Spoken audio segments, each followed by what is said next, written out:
Crawford is a fight fan, and he's a fight fan's fighter. The Ennis Express is a runaway train. Ain't no pressure when you built for this. Man down, round one. The truth hurts. Ladies and gentlemen, presenting the undefeated super flyweight from San Antonio, Texas, Jesse Damn Rodriguez!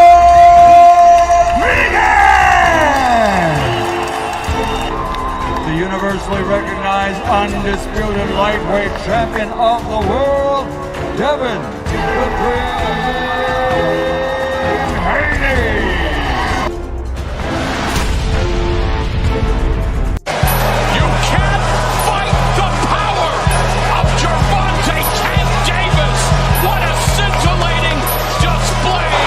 Question Deontay Wilder's power.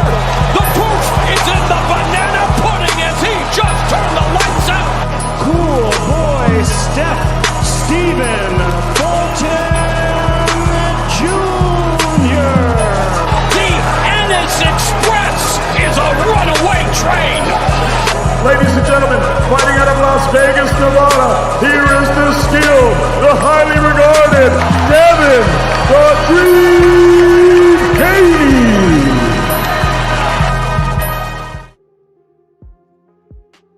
Man, what up, man? Y'all know it's crazy work out here. I didn't even expect to go live tonight. I ain't even gonna lie to you. I didn't expect to go live, but sometimes you find it in your spirit, right? To go out there and talk how you want to talk. Shout out to Mr. Chairman in the building, Mr. Thomas Hill. Shout out to Mr. Chairman. Man, y'all make sure y'all hit the like button, man. Hit the like button. Hey, anybody want to engage in conversation and pull up, man, feel free. We're going to post a link at the top of the chat as we always do. Man, listen, I'm on one tonight, man. I ain't even gonna lie to you. Teofimo Lopez versus Shakur Stevenson. Wow. A motherfucking great fight. It was a fantastic fight. I enjoyed the fight. I enjoyed it. Now, did Tio win anything? No, probably not. But at the same time, I still enjoyed the fight, right? I enjoyed seeing Shakur go out there and dominate and show you that it's levels to this game. It's levels. Shout out to Shakur, man. Did a hell of a job. It's so interesting to me because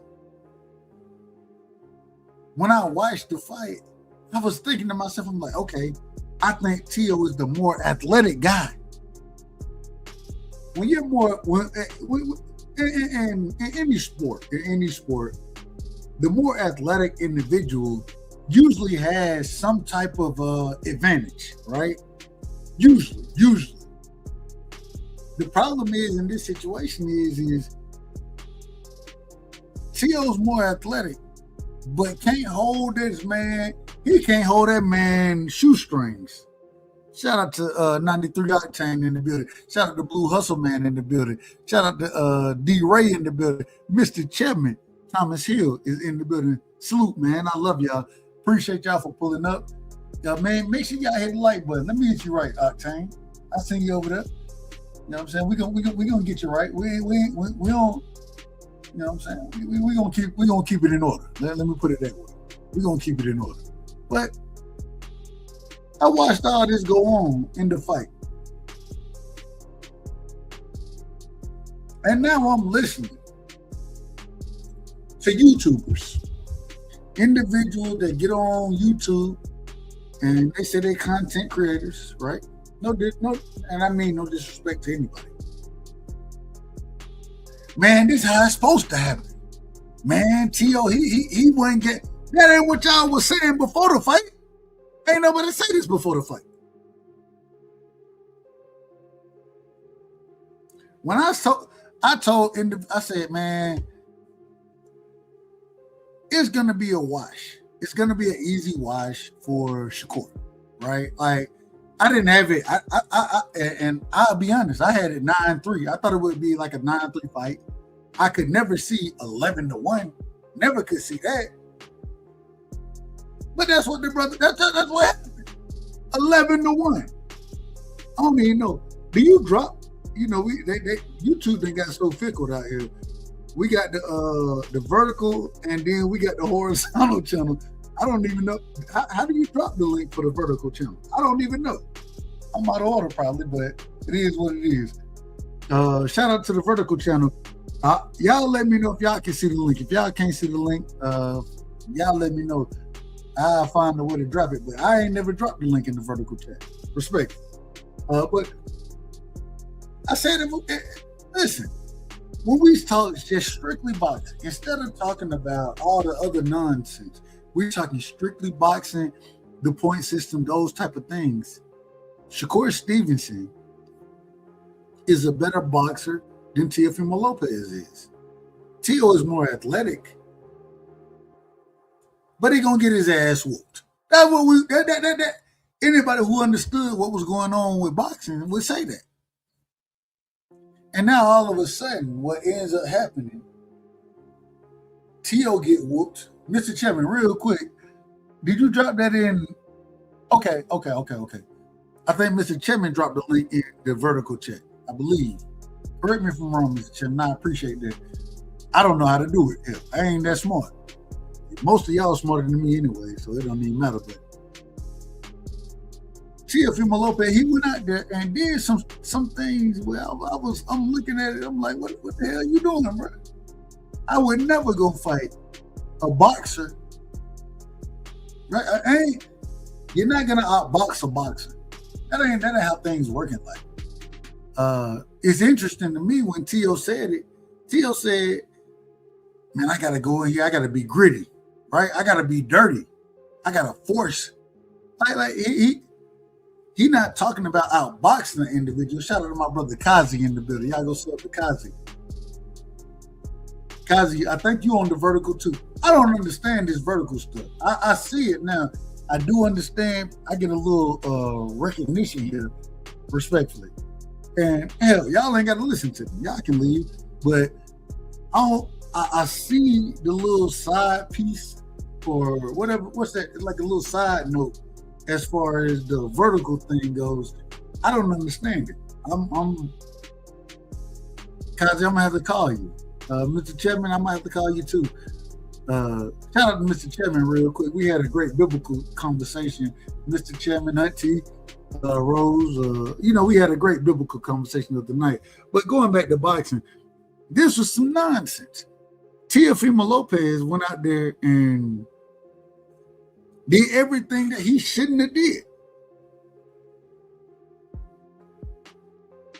Everything that he shouldn't have did. I'm not taking credit from Teo. I'm not taking credit from him. I think that Teo deserves credit for being the boxer that he is. I think he's a hell of a boxer. At the same time, I think he went out there with the wrong game plan. I don't even know what the game plan was. My God. That game plan was... I would have had a better game plan for Teo. And I'm not saying that I know more than Teo Sr. I'm not saying that at all. But I would have went out there with a much better game plan than what Teo said. I can't tell you just go hit a motherfucker. No. Wait a minute. I'm not going to put you out there and just go say hit him. Go hit the man, hitting the man in the middle. I'm not telling the fighter none of that. This is why we have to give Shakur Stevenson the credit right here. It's not taking credit away from Teofimo Lopez because I still think he's a heck of a fighter. I've always said, I think I put Teofimo Lopez, I got him as a B plus fighter, right? He a B plus guy. I've said that since the Kambosos fight, the Lomachenko fight. If you go back and listen to me back in the day, I said from the beginning, I think Devin would put hands, and I thought that's why I wanted to see him fight. I thought Devin would put hands on Teo, but he didn't want that fight. I ain't got no problem with him not wanting it. Well, I do have a problem with it. Let me rephrase. I do have a problem with him not winning that fight. But at the same time, I thought Devin would smoke him out. You understand? And then when he got the fight with Kambosos, I didn't think he should be fighting Kambosos. The fuck you fighting Kambosos for? Go ahead and be unified. Be unified in this thing. Or not even unified. Be undisputed. Because at that current moment in time, Devin had the WBC championship. You know what I'm saying? They had the franchise belt that he beat Loma for. If you want to call it the super belt and you want to crown him as undisputed, be my guest. I ain't got no problem. But at the end of the day, that ain't what happened. Because if you listen to what the WBC said, and this no disrespect to Teofimo, this goes at Mauricio Suleiman. He was the one who said that you can't unify this nonsense. That's what he said. But for a fight that happened at 140, well, it's 140, but correct me if I'm wrong, the super lightweight division, or do they call it the junior middleweight? Is it super lightweight or junior middleweight? Which one is it? I don't know which one it is. Y'all correct me. Whatever it said. For that fight to take place and for Tio to go out there to be the lineal champion and just get outclassed. It wasn't a close fight. None of this stuff was close. The hell is going on? Hey, Kazi said it's both technically. I agree with you. It is both. That's a fact. I'm just saying, what the hell is going on? You can't go out there and get outclassed the way he could be at the top of your division, and then an individual moving up. And I'm not throwing shade on Tio. I'm giving credit to the fighter that Shakur is. Shakur, man, he went out there and he did something, in my personal opinion.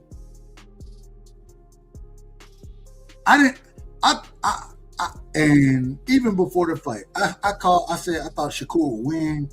I said it'd probably be an 8-4, 9-3 fight, right? In my opinion.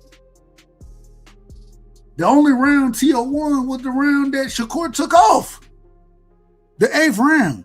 And I thought I think Shakur was kind of like, shit, let me relax a little bit. Let me gain some breath. And then we're gonna come back and put more pressure on your motherfucking ass. That's what I seen. And it was so tough to watch because I keep,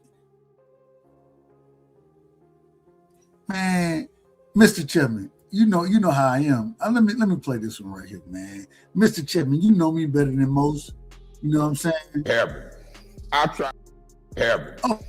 try my best to tell the truth. People don't like my style, how I talk, my delivery, but you ain't catching me in half truth and lies. You ain't catching me in half truths and lies about it. You may not like what I said about Teofimo Lopez. That's fine. But at the end of the day, I was right.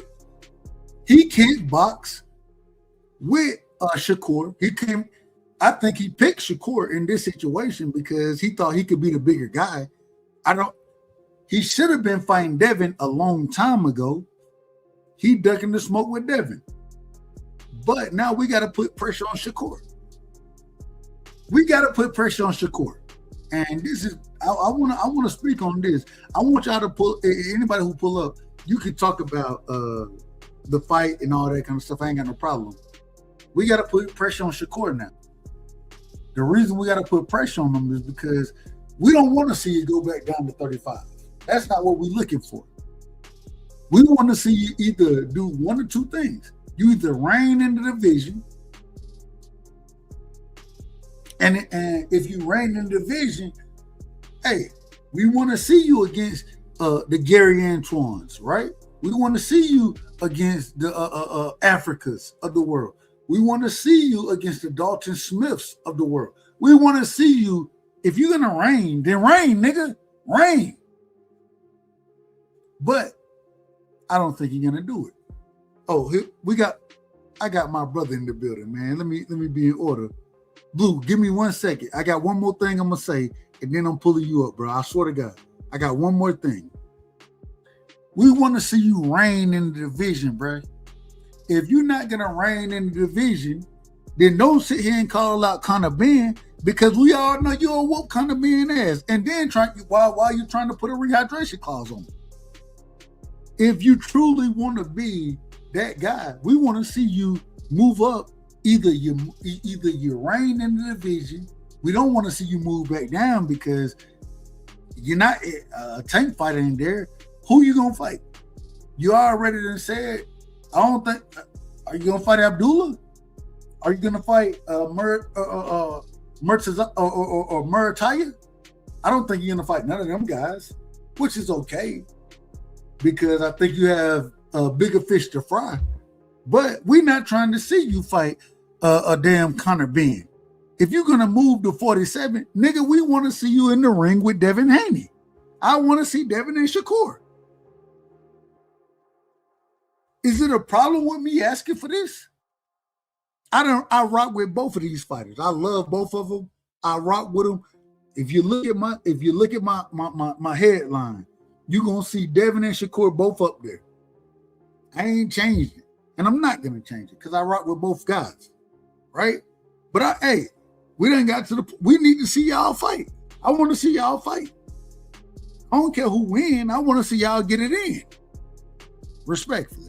Let me bring my brother in the building, man. We got Blue Hustle in the building. Hustle, man, what's going on, family? I apologize for being long-winded. You know I'm out of order. But no, you back. Good, boss. We back live and we back active right now, man. We active right now. So what you got for me, man? Talk to me. Man, first of all, what I got for you, man, is shout out Dub Right Side, man. Everybody hit that like button, subscribe. You know what I'm saying? Check him out, man. He out here doing a late night cap, you know what I'm saying? And just doing what he do, man. So, man, you up there cooking, man. Or just, you ain't wrong with what your assessment is. Ain't nothing wrong with your assessment and how you feel, man. Everybody has a right to feel how they feel, and that's what it is in the end of the day. Because your boxing talks, you know what I'm saying, going all around right now. Some people like the situations, some people don't. You know what I mean? I kind of like what's going on right now, because it's Shakur's name is buzzing in a negative way and a positive way. You see what I'm saying?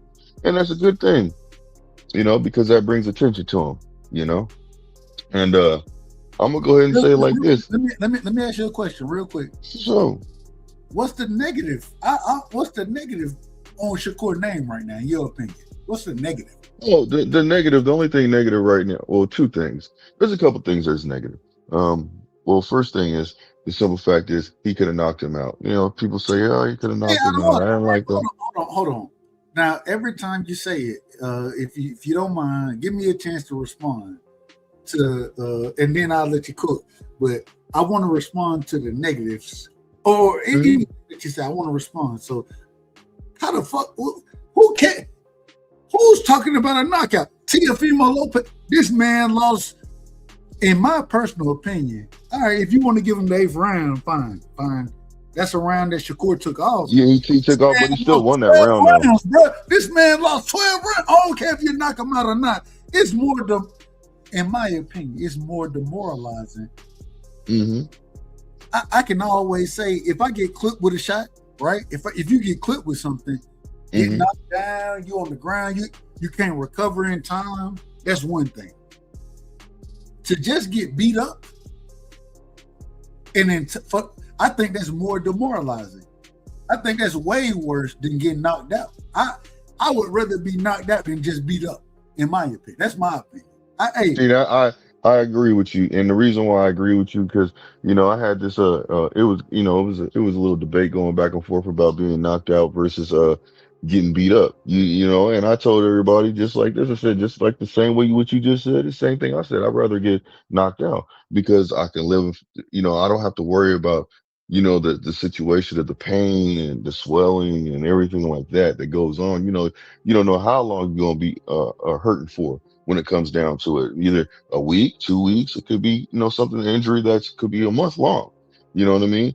It's just a simple fact is, I feel like I'd rather get knocked out, man. And that's just what it is. Just to be All right. honest with you. You know, and it doesn't mean that I can't be beating a person up, because some people were saying like, you know, if you get knocked out, they can just keep wailing on you. Well, I mean, it could be that could be the situation, but what about the situation like this? Somebody, you know, somebody beating that person up, and then all of a sudden they overextend themselves, and then the person just hits them with a good punch. You see what I'm saying? Knocks them out. You know, so therefore, there's many ways of getting knocked out. You know, I feel like I'd rather be knocked out, but that's just my opinion. Well, you got it. Real quick, let me bring my brother in the building, man. Faze, welcome to the show. Shout out to you. Appreciate you pulling up, my brother. Man, give me your opening statements, and hey, you can take this conversation wherever you want to. Now, before you do it, I'm going to tell you, I got the right to bring it back to where I want to bring it back to. I'm gonna tell you that. Right. So, but go ahead, my brother.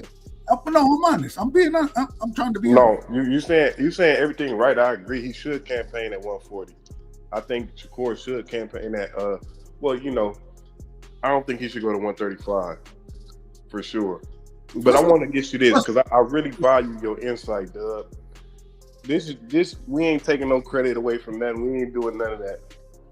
What do you think was wrong with Teofimo Lopez Saturday night? I don't think anything was wrong with him. I think that Shakur is just he's much better. Real quick to follow up on that before you break it down. We see Tio move his feet. We see him do more feints. We see him move his head. We see the quick reflexes. What in the world happened Saturday night? Hold on, real quick. Hold on. Let me keep this thing in order, man. Y'all let me keep it in order. No, I just wanted to say I wanted to respond to what he was saying. That's all I was saying after you. I got you. Shout out to Fight Sports. Shout out to New Zealand. My brother Fight Sports is in the building. What up, Fight Sports? What up? We're What up, gonna Faze? in a second. What up? I want to respond back to Faze and answer his question first. I don't think. I think what actually happened in that fight. I think Tio. I don't think nothing was wrong with him. I think that Shakur is just so much. I think he's levels above, and it's interesting because even in this fight, I said that, man. We anybody who watched Tio fight, we know he struggled fighting coming forward. He struggled with that. He didn't even have to worry about coming forward because Shakur was coming forward, right? Yeah. But the problem is in this fight, Shakur, he understood exactly what Tio was trying to do, and so when Tio telegraphed stuff because of the low hand placement that he utilized, he telegraphs. So when Tio going to be offensive, what he get hit with? He get hit with the right hand. He get hit with the jab. This man, I say this respectfully. Shakur Stevenson ain't never landed 105 jabs on no damn body, but he landed them on Tio. He landed 105 jabs on Tio, and it wasn't that special. It was, bro, when you want to, if you're gonna come forward and you or not even come forward, I'm gonna come forward.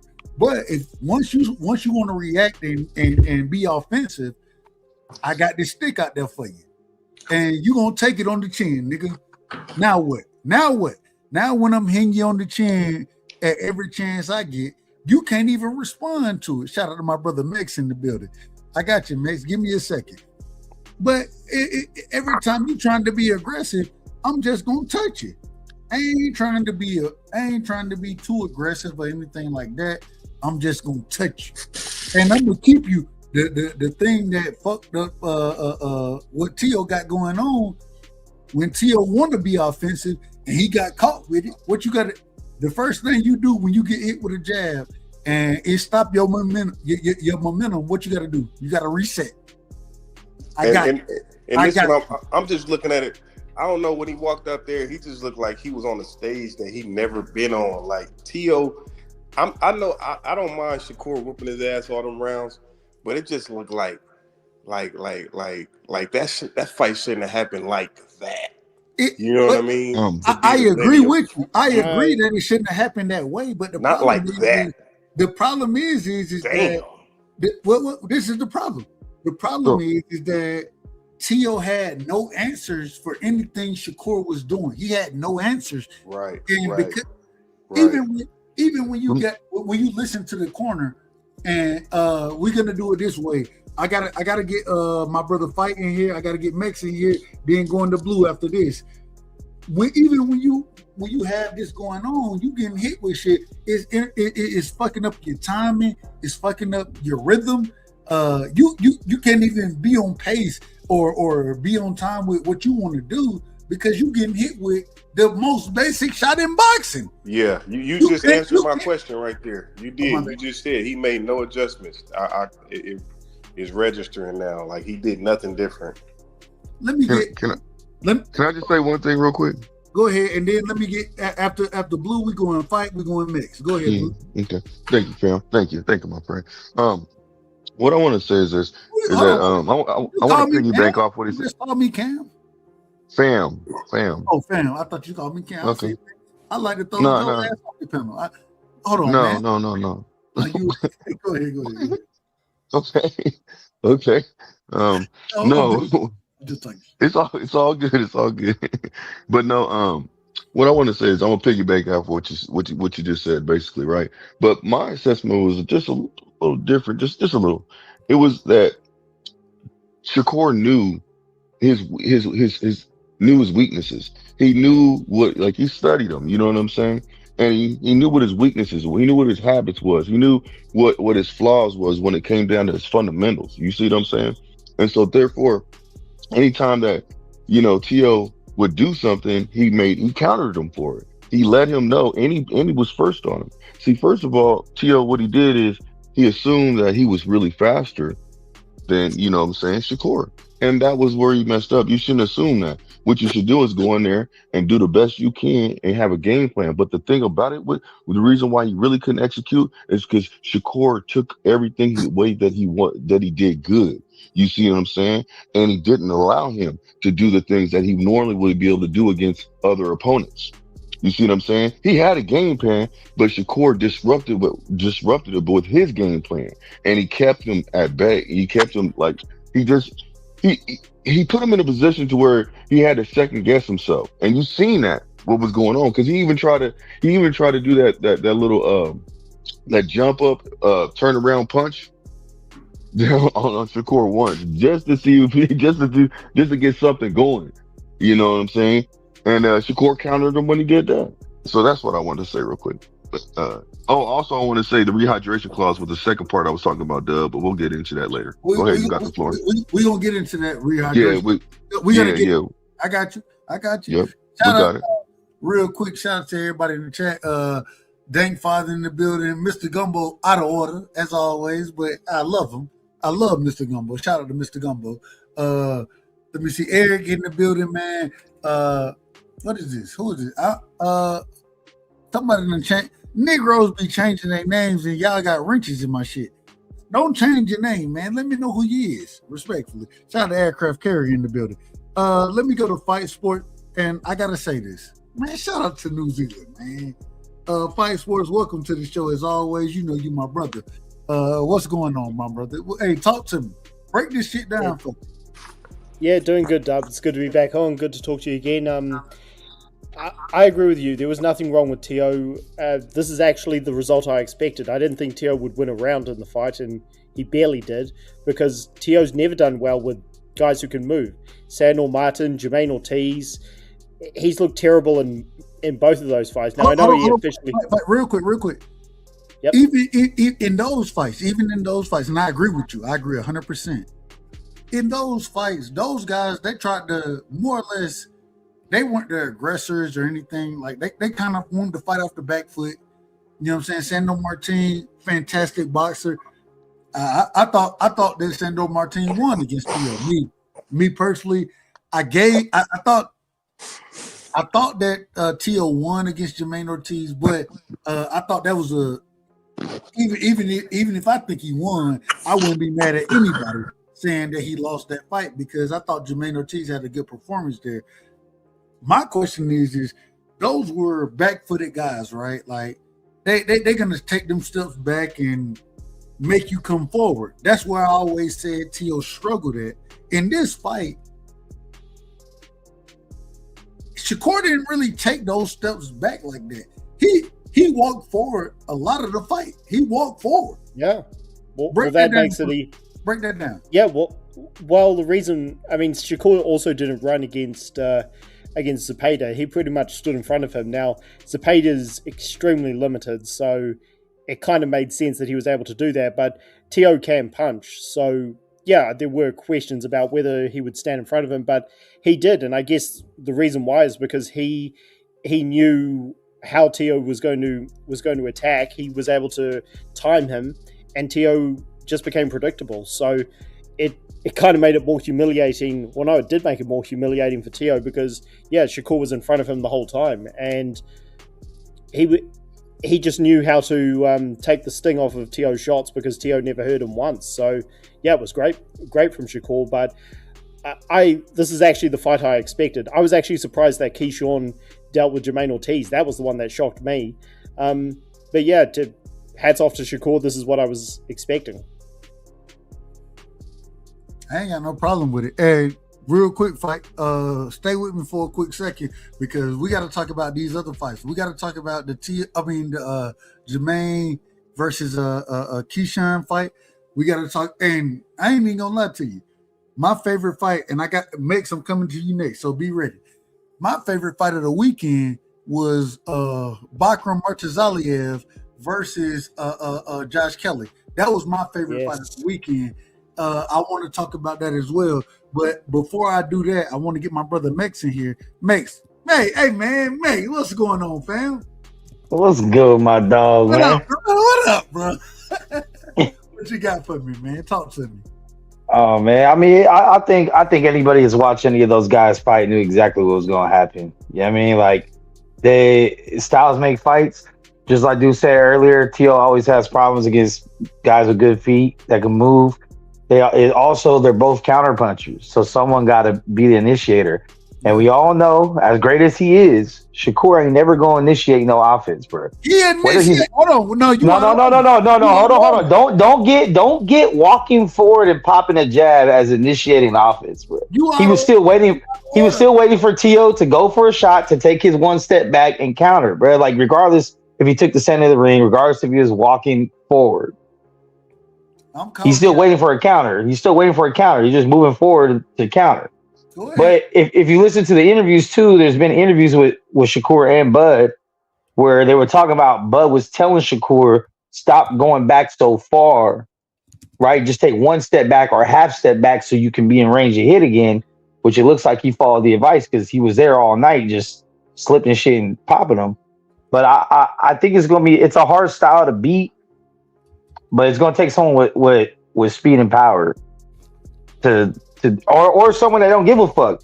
I honestly said, I think Rolly would have had a better time. I think he still would have lost, but I think he would have had more success because the motherfuckers going to throw caution into the wind and not give a fuck. Fuck it, rush forward. You're going to catch something. You're going to have to catch a couple punches to land on them. You got to rough them up. But I mean, first of all, can we all talk about how fucking trash the senior is? That motherfucker's on drugs and should be fired immediately. He offered no help to his son. You don't know that? I say this respectfully. I don't want to cast no aspersions. I don't know nothing what that man is doing. So I don't want to cast no aspersions. Well, he had a little something on his lip. I don't know if you see his interview. He had a little, I don't know what that was, but you know, he was just telling them bullshit. But they could have tried different strategies if they knew different styles. They could have tried a phone booth strategy. They could have tried a Mayorga or a Maidana type of strategy to just rough them up. Remember, Teal was talking that shit like he was gonna, you know, kind of do controversial shit, like he was gonna rough them up or low blow them or some shit. We was talking about there's many things you could do within the rules or whatever bullshit. He did none of that. He tried to outbox a boxer and he got his ass whipped. But he should have put head in chest, maybe led, you know, did some Timothy Bradley shit, get a couple of headbutts in there, or do some low blows, do something, make it dirty. Like, he had no chance to outbox him. Can I add on to what you're saying, Max? Real quick. I'm just saying this. Yeah. Is it more what Teofimo didn't do or more of what Shakur did? And I'm thinking it might be more of what Teofimo didn't do. Because Shakur just stood out there and threw a jab. Like, come on, man. Yeah. We at a different level. It's a different level. I don't. But hold on. This is the problem, and I say this respectfully. You know, we all boxing fans, right? The most important punch in boxing is what? The jab. You set everything up behind it, right? The problem is Shakur's jab was so accurate, and he was able to throw Tio off so bad with his jab that he didn't even have to set nothing up behind it. He didn't have to, because that punch alone, you tell me you just, I don't know. I don't know if I've seen this. Y'all correct me if I'm wrong. And I know most of y'all know boxing better than I do. So y'all tell me, have we ever seen an individual land 101 jabs? Have we seen that? Yes, we have. All the time. Yes, I have. And all the the reason time. why, but the difference is, 105 jabs? see, we the seen it. difference We is, seen it in 2022.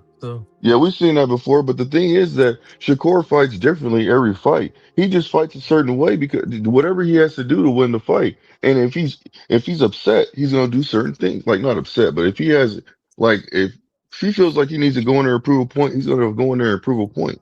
You see what I'm saying? So when he's setting up that jab, like the gentleman just said, he feels like the other two gentlemen just said, they feel like all he did was just stay in front of him and just pump the jab out. But the thing about it, he was being first with the jab. He literally was being first with the jab. He was hitting Tio before Tio could even land, finish, like, get his punch all well, because he has his hands down low. So that's one thing that you guys understand. That's what was throwing Tio off, because he was actually quicker than what he thought. He was popping him. You ever had somebody? Hold on, real quick. I apologize to both of y'all, but I gotta get we got the young brother in the building, man, and a brother that I love. I got a lot of respect for. You know what I'm saying? We got Joseph in the building. Joseph Jackson and shout out to Joseph, because I ain't gonna lie to you. I'll be watching Joseph. Hey, you be working, bro. He be on different panels, and you putting in good work, man. I got a lot of respect for what as a young brother. I got a lot of respect for the work that you put in. I just want to say right now, on my pound for pound list, man, I got Shakur over Devin Haney right now. That's crazy. That's crazy. Hold on. Prisoner of the moment. Hold on. No, it's not. Hold on. Hold on. Ask Blue. I got one question. If you gonna say this stuff, I gotta be able to ask questions. So you got Devin, you got Shakur over Devin, right? You can ask Blue Hustle, man. I said it on Flyer Channel. I said if he do Tio how I think he gonna do him, I gotta put him over him, because that's 2-time lineal and that's 4 division. I ain't got no problem. It's only one spot. It's not. I ain't got no problem with it. My thing is this. This is my question. When you saying that you have Devin, Shakur over Devin, right? Yeah, it's just one spot. One spot. Okay, cool. One spot.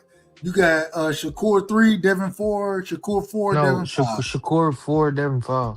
Okay, that's what I said. I ain't know exactly where it's at.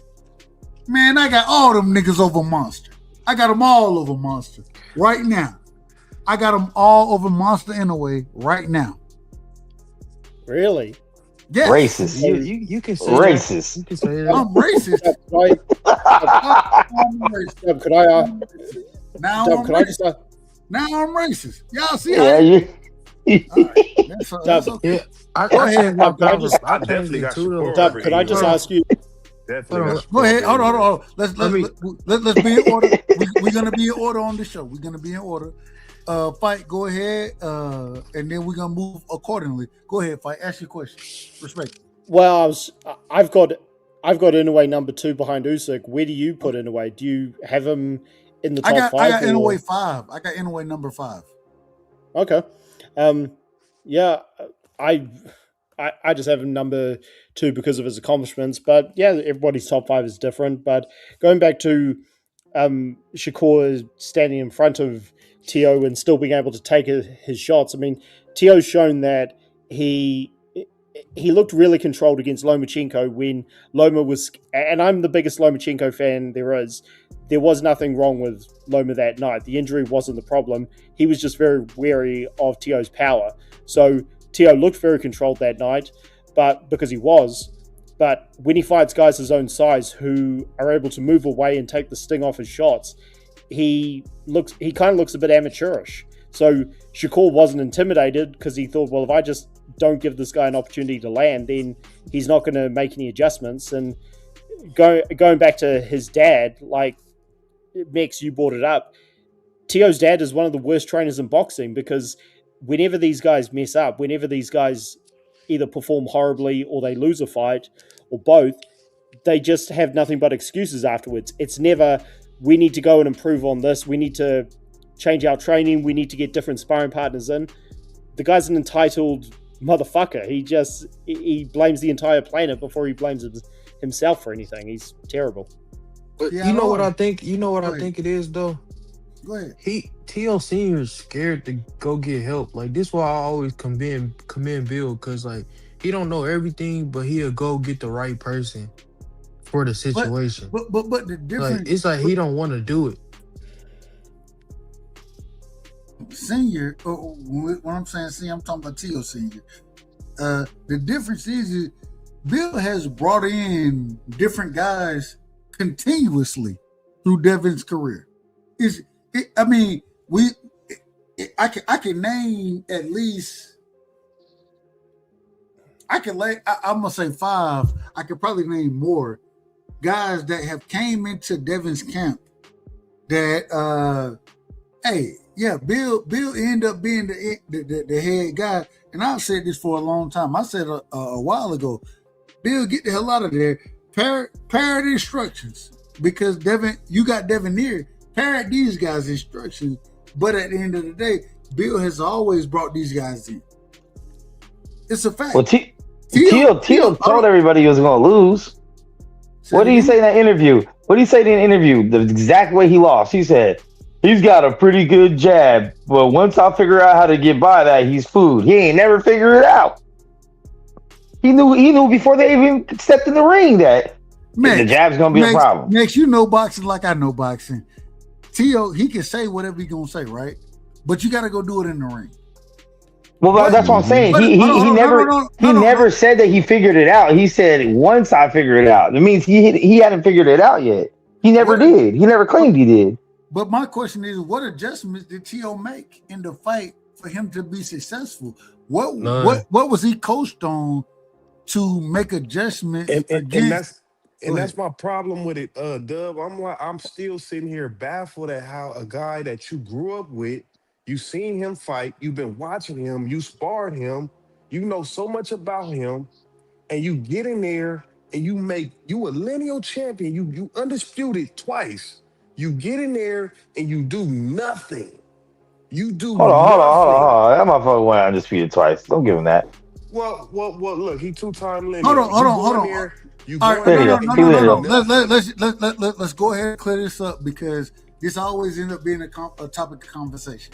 So let's be clear about exactly what Tio was.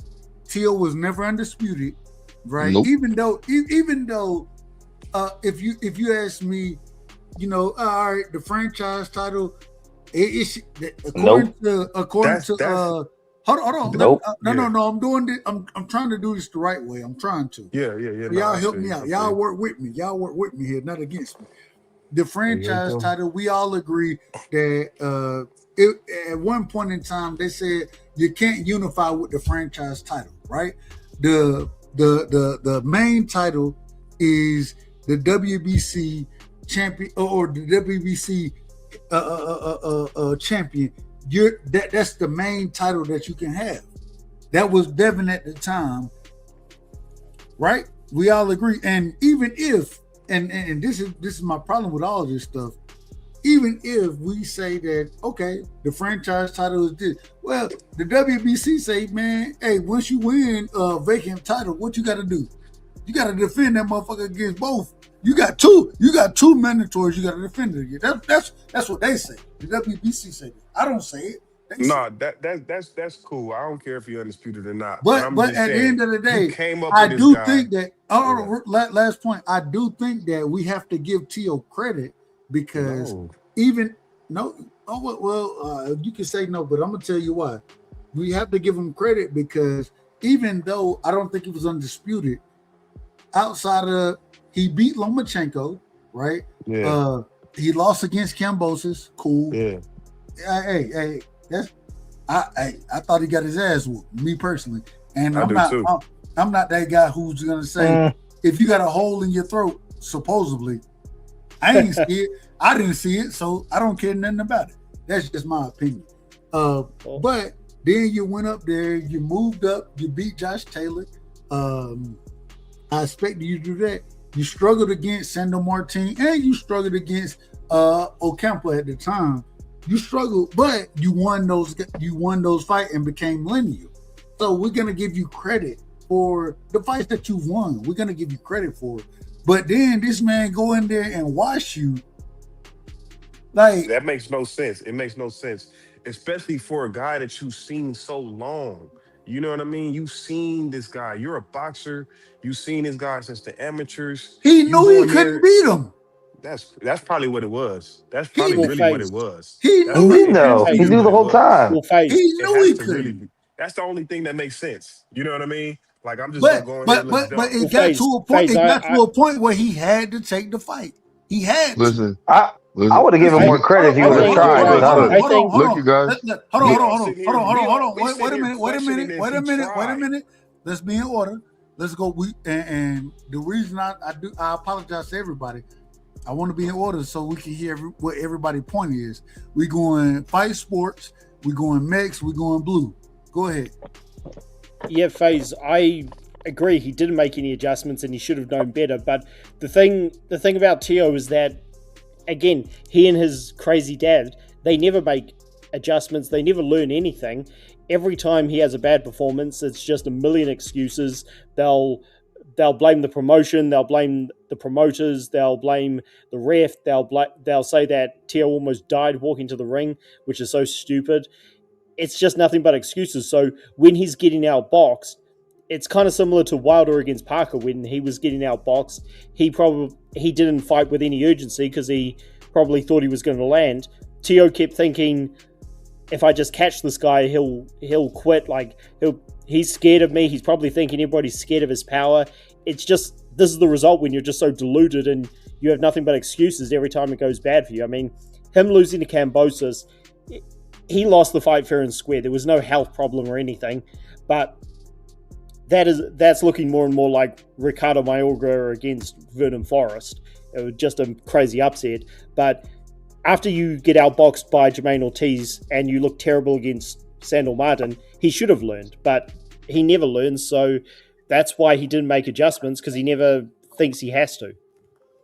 Amazing. I love that. I love that. Real quick. Go ahead. No, I was just gonna say I think it's a classic example of hard work beats talent when talent don't work hard. You know what I mean? Because I think Teofimo is used to just kind of using his God-given skill set, which he does have, but he hasn't really picked up anything. Like he's been good enough to beat a lot of people, depending on what the style is. But there's so many things he could have tried to do. Not saying any of them would have been successful, but he could have tried to double or triple up his own jab to close the range. He could have got dirty. And there was a point in time I was like, just hit him as hard as you can in the balls. It's only a warning the first time. Fuck it. Fuck it. Just make it count. Like, they're only going to warn you. Do something. And no one takes the whole 5 minutes. No one ever takes the whole 5 minutes because you look like a bitch, no matter how hard you got hit. So, might as well do something. Shake it up, bro. Like, make a word about something. Hold on, Max. You know what's so crazy? I said this a while ago. Hey, and shout out to Breadman. Breadman, one of my favorite trainers. Breadman, when he was talking to Caleb Plant, he said, "Hey, if we need to go low, we gonna go low. It is what it is. You feel Fact. me? I mean, you got to make the ref do his job. Fuck it. Like, see what you get away with. You're losing, especially after it got past about 5th, 6th, 7th round. It's clear you're not gonna win on the scorecards. You're probably not gonna knock them out. You gotta do something, bro. Otherwise, just throw in the towel and save us some fucking time. real quick, Max. Jaleel Hackett, he fought this past week, right? Or he fought on yesterday's card. And so got a chance to talk to Bernard. Shout out to Bernard. I love Bernard. That's my brother. But get what? Bernard is one of those individuals, Jaleel Hackett father. Get what? Hey, Bernard, he said this a while ago, but he said, man, if we get in there, man, we gonna force the ref. If we struggling, we gonna force the ref to make a call. We're gonna force it. That's you have to. And then you gotta work that belt line, the kidneys, the liver, and start working borderline shit. Get them elbows up, do whatever you gotta do. I mean, it's a fight. We forcing it then, man. We forcing it. If we hit you low, you know what I'm saying? Well, the ref need to be on it. And we watched, respectfully, I watched what fight was that? It was a fight that happened. I can't remember. It was who was fighting. I can't remember who was fighting. But it was multiple low blows thrown. And the ref, it was probably 5 of them. It was on the Zuffa boxing card. It was probably 5 low blows thrown. And I believe it was El Rayo.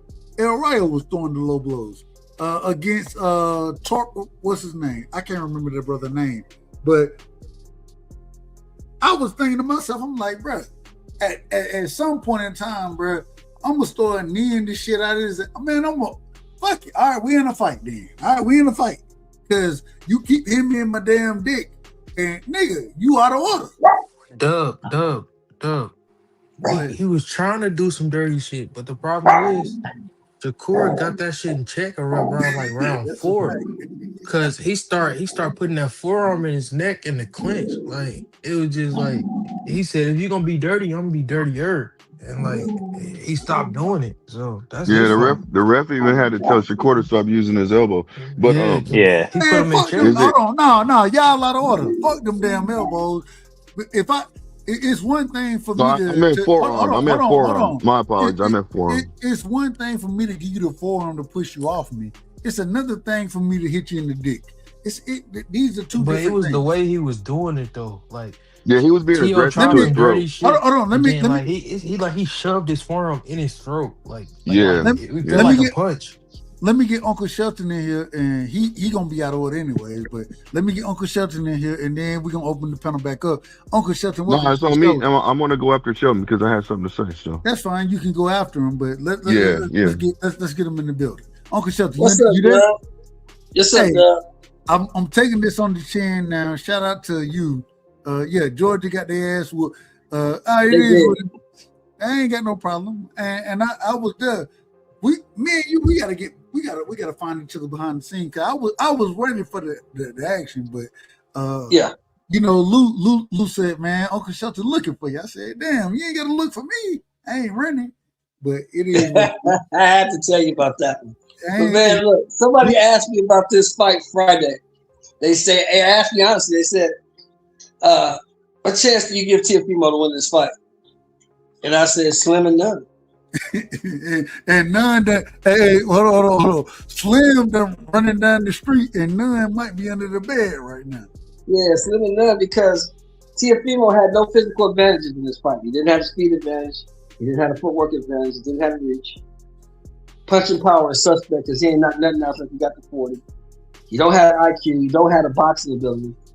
He was at a deficit the entire way. And then he got his father in his corner, who's gotten where he's gotten in the sport based on his son's ability alone. There's nothing he's done because he doesn't know anything.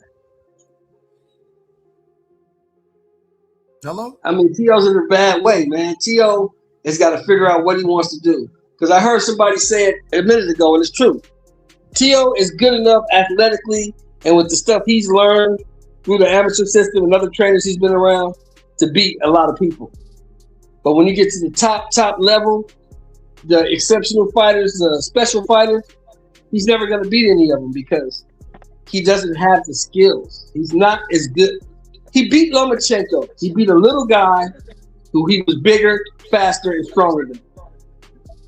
He beat a guy who didn't belong at 135. And everybody, once he beat that guy, that all of a sudden made him a great fighter. No, it doesn't. Because how do you beat that guy and turn right around and lose to a George Kambosos? but nobody ever talks about them.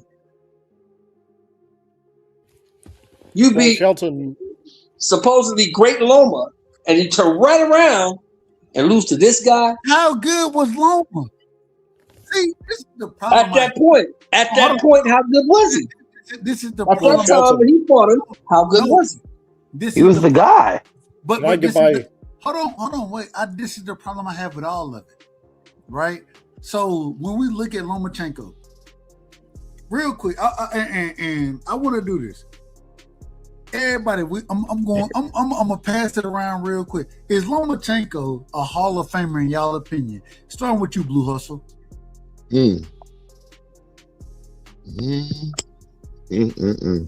the question. It's a yes or no question. I'm thinking, man. Let me think. I'm out of order then. Come back. Call me out of order. Call me out of order if you need to. It's okay. No, I'm gonna go ahead. I'm gonna go ahead and say. I'm gonna say yeah. Peices, is Lomachenko a Hall of Famer? I really don't know too much about Lomachenko like that, but I think he got he a three-time champion, 3 different weights. No, he two. He's a 2-weight division champion. Correct me if I'm wrong here, y'all. No, I think he got one at 120. Third fight. He got one at 126, 30, and 35. That's 3 weights. Yeah, I give it to him. Okay, hold on. Okay. Yeah. All right. I remember 30 and 35. I don't know about, was it 26? I don't know if that's He beat true. Gary Russell. He beat Mr. Gary Russell. Antoine. I mean, Yeah, he beat him. Mr. Gary. I agree. Mm-hmm. You're right. Fight. Shout out to New Zealand. Is Lomachenko a Hall of Famer? definitely, 100%. I think he's always been a Hall of Famer. Again, I'm the biggest Lomachenko fan. He didn't achieve what he was hyped up to be. It's funny. He and Alexander Usyk are best friends, and yet Usyk's the one who accomplished more than Loma. But yeah, Loma's a Hall of Famer. If I could just quickly comment on what Shelton said about Tio beating Lomachenko and then losing to absolutely, and then losing to Kambosos. Again, huge Loma fan, but the injury is not the reason he lost. He lost because he hadn't fought a guy with the power of Tio, so he was wary. But when he actually let his hands go, Tio was actually very easy to hit. But he lost the fight fair and square. Tio losing to Kambosos is like Vernon Forrest dominating Shane Mosley and then losing to Ricardo Mayorga. These things happen. So it was something that shouldn't have happened, but it's not the loss that has defined Tito. What's defined him is that he's never made adjustments or improved. I ain't mad at it. Joseph Loma, is he a Hall of Famer? Yeah, I'm gonna give it to him just because the 3 divisions. Like, he didn't beat everybody that was at the top when he got to 135, but at 130, that's where he really made his name. That's where he got the Matrix and all that. So you gotta give him the Hall of Fame status. I ain't gotta give him shit. Megs, is Loma a Hall of Famer? Well, I've always been critical of Loma his whole career. I always felt like he was slightly overrated, a little hype, just because of the lack of competition. But I would say, as far as accolades and shit goes, I would say yes, if you're also including his amateur background. I'm not including amateur background. But that gets included when you talk about boxing Hall of Fame, though. It's not just professional boxing. No, it's just pro. It's just pro. Go ahead. No, it's not, because if it was just the pros. Hold on, y'all. Wait a minute. Y'all let him finish. You gotta hear this. If it was just the pros, Teofimo Stevenson would not be in the Hall of Fame. Uncle Shelton, we're coming to you soon. If it was just the pros, Teofimo Stevenson would not be in the Hall of Fame. So it's about the amateurs as well. You out of order. It ain't over. Yeah. You out of order, man. I would say with the amateur record and also his Olympic record and the fact he got a title in his 3rd professional fight and the 3 weight classes, regardless if he kind of danced around and didn't fight some people, I would say, yeah, he's probably first ballot. Uncle Shelton, be as far as out of order you want to be. Now the floor is on you. And I can't cut you. You can't. No, people can't say that. People can't say that it's only professional, because if it was, Teofimo Stevenson would not be in the Hall of Fame because he never had a professional fight. What you say? So I can respond. I didn't hear you quite I said well. it's a guy named Teofilo Stevenson. He won the gold medal at heavyweight in 68, at 72, 74, 72, 76, Hold and on. You 80. said Teofimo Stevenson? Teofilo Stevenson. Look him up. He talking about that Teofilo. heavyweight. He talking about that heavyweight. He was a heavyweight, right? Cuban heavyweight. I don't know. 3-time Olympic gold medalist. He's in the Boxing Hall of Fame. I'm out of order. He in the Hall of Fame? Teofimo? Boxing Hall of Fame. International Boxing Hall of Fame. Teofimo. Teofilo. Oh, Teofilo or Teofilo Stevenson. Yes. So he ended up being Teofimo and Shakur Stevenson at the same time. No. No, he just got Neither the same one of them. names. No, neither one of those guys are anywhere close to him. I'm not talking about the skill set. I'm talking about the name. Yeah.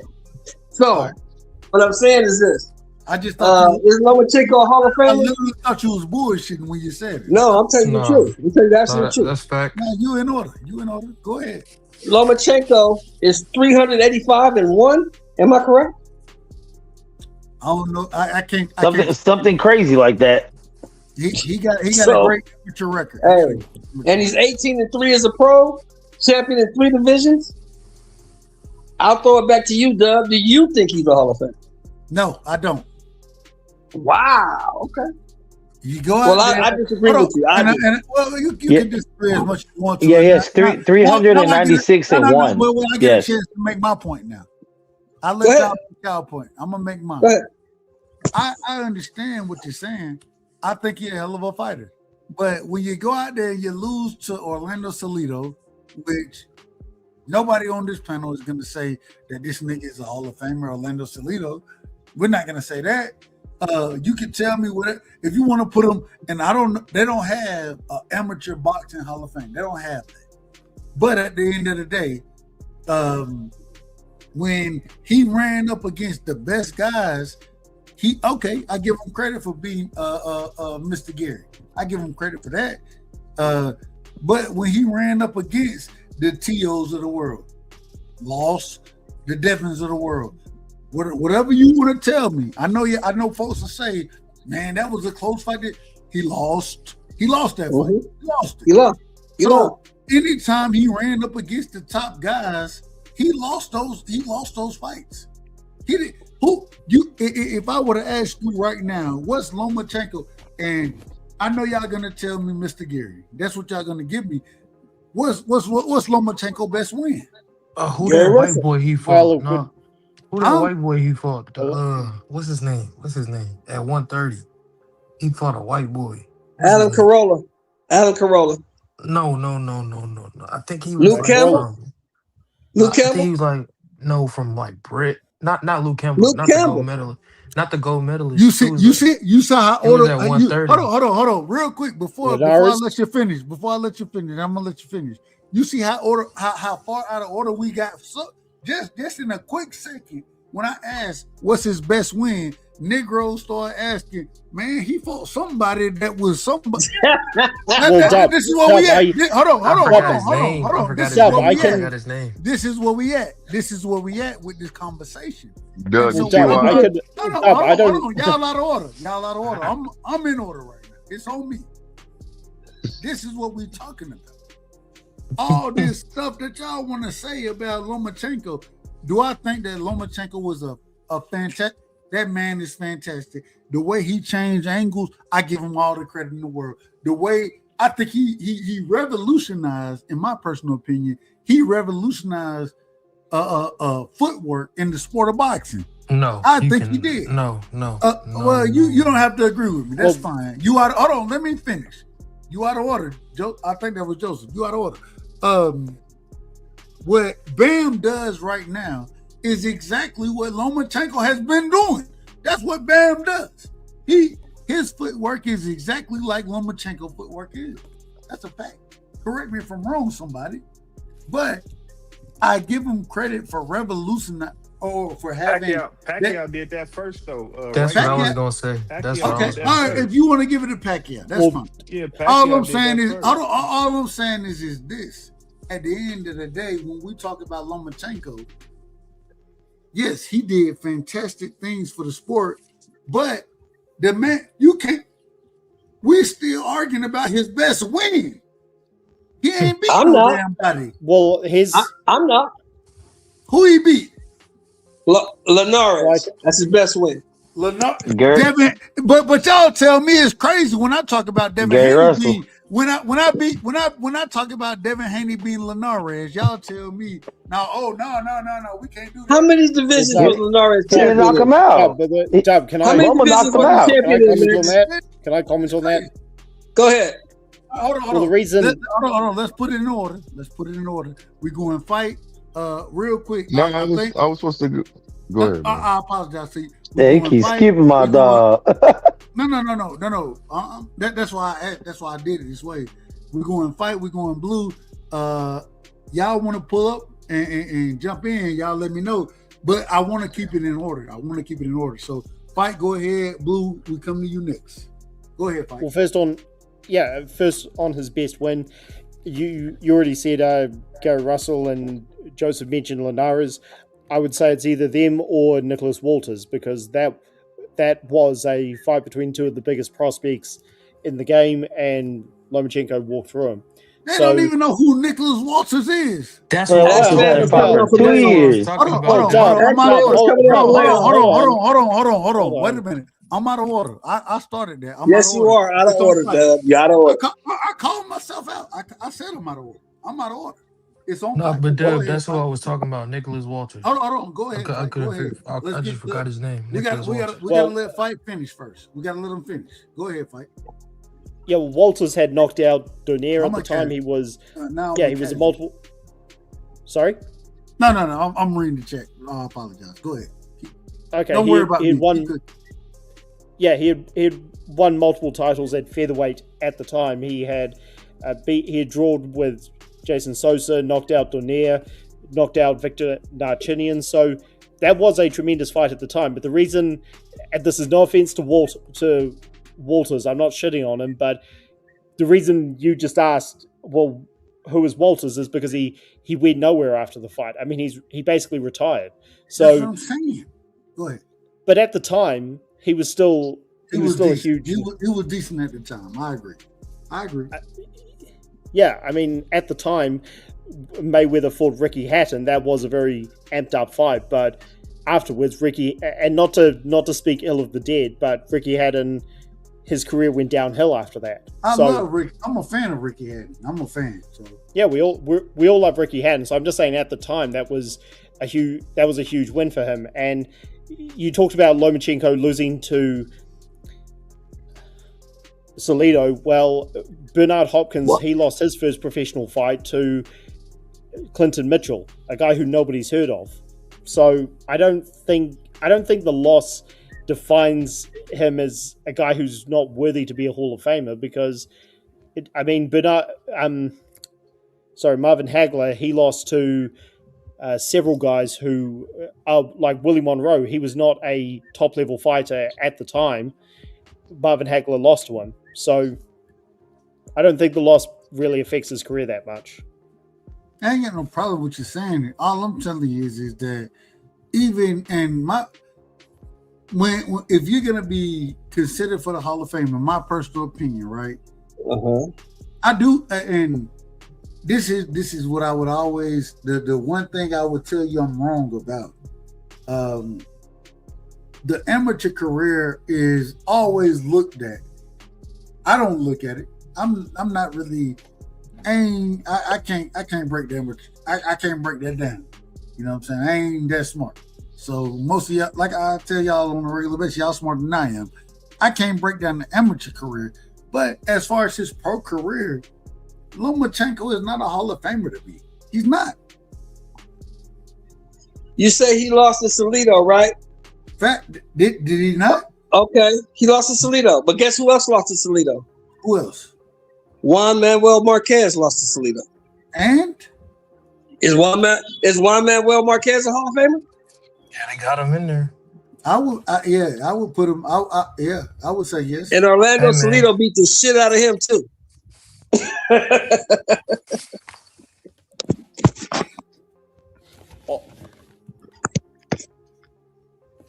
Yeah. Also, Dub, Aaron Pryor lost. Sorry, Dub. Aaron Pryor lost to Bobby Joe Young, who didn't do anything in his career either. I ain't got no. Hey, listen. I'm just telling you. I'm telling you now. This is how I'm looking at it, and so I think Uncle Shelton is absolutely correct. But nigga, hey man, and y'all know more boxing than I do. I tell y'all that on a regular basis. So maybe I'm out of order. Call me out of order if you want to. I ain't got no problem with it. I think you are. That's fine. I ain't got no problem with you saying it. My thing is I don't think Lomachenko is nothing. Lomachenko, and I'm just gonna be honest about this. I watched Loma become first off, before he became the Matrix, and then he became he done became everything out here. Yeah, the man can fight. He good. I like watching him fight. He changed angles well. I love it. At the same time, in y'all opinion, what's Lomachenko best win? Probably Linares or Linares, Wolfers, or the same Linares that Devin put hands on, right? But you know they ain't gonna give Devin credit for that. No, we ain't worried about what we respectfully, Joseph. We're not worried about what they're going to give credit for. We're going to talk about it accordingly. So it's the same individual that Devin put hands on, correct? And he did it first though, and he stopped him. I can say that moving up. So like, I mean, you got to give him credit. He was the lineal champion. That's the only way I'm looking at it. Like that was a good win. Lomachenko ducked all the smoke. Lomachenko was the individual that was supposed to fight Devin. He was supposed to fight Devin. No, you right about that. He did duck it. I'll stand to it. So how we giving credit? I disagree with that. Well, you can disagree as much as you want to, and if you want to go through it, we can. I don't think we need to do it because I think me and you fight. I think we understand it well enough that when matter of fact, let me be in order. God damn it, I gotta calm down. Go ahead, fight. I'm out of order. I'm sorry. Hey, well, I'm still here.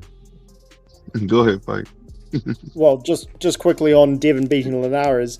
Linares had just been knocked out by Pablo Cesar Canal like a year or so before he fought Devin Haney, and Pablo Canal is a journeyman, so he was old and washed up when Devin fought him, which I'm not begrudging Devin for that because Devin was like 22 at the time, so at that time you fight guys who are old and washed up, but he was unified champion when Loma fought him. Who was Devin supposed to fight? When all this stuff happened, right, and we finally end up, and let's put it out here. We had T.O. out there. T.O. he ran away from because Mikey Garcia at that current moment in time I believe he retired at that current moment in time. So we got a vacant belt, right? We got a tournament for that belt. Correct? Y'all correct me when I'm wrong. Y'all correct me when I'm lying. Yes. He hopped out the tournament. You right? So, y'all, no. Just correct me when I'm lying.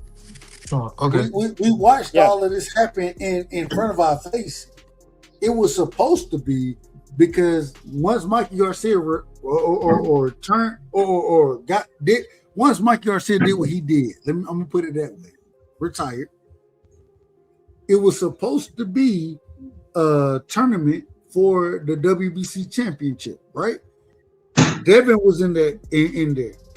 Teofimo Lopez was in there. Y'all correct me if I'm wrong about this. Yes. Teofimo Lopez said verbatim. Well, I ain't gonna say verbatim because y'all know I ain't the smartest person. But he said something to the effect of, man, they already told me, hey, I ain't gotta be in this tournament right here. I can go fight for this over here. The IBF, I believe. Correct me if I'm wrong there. Richard Comey. And that's who we end up fighting.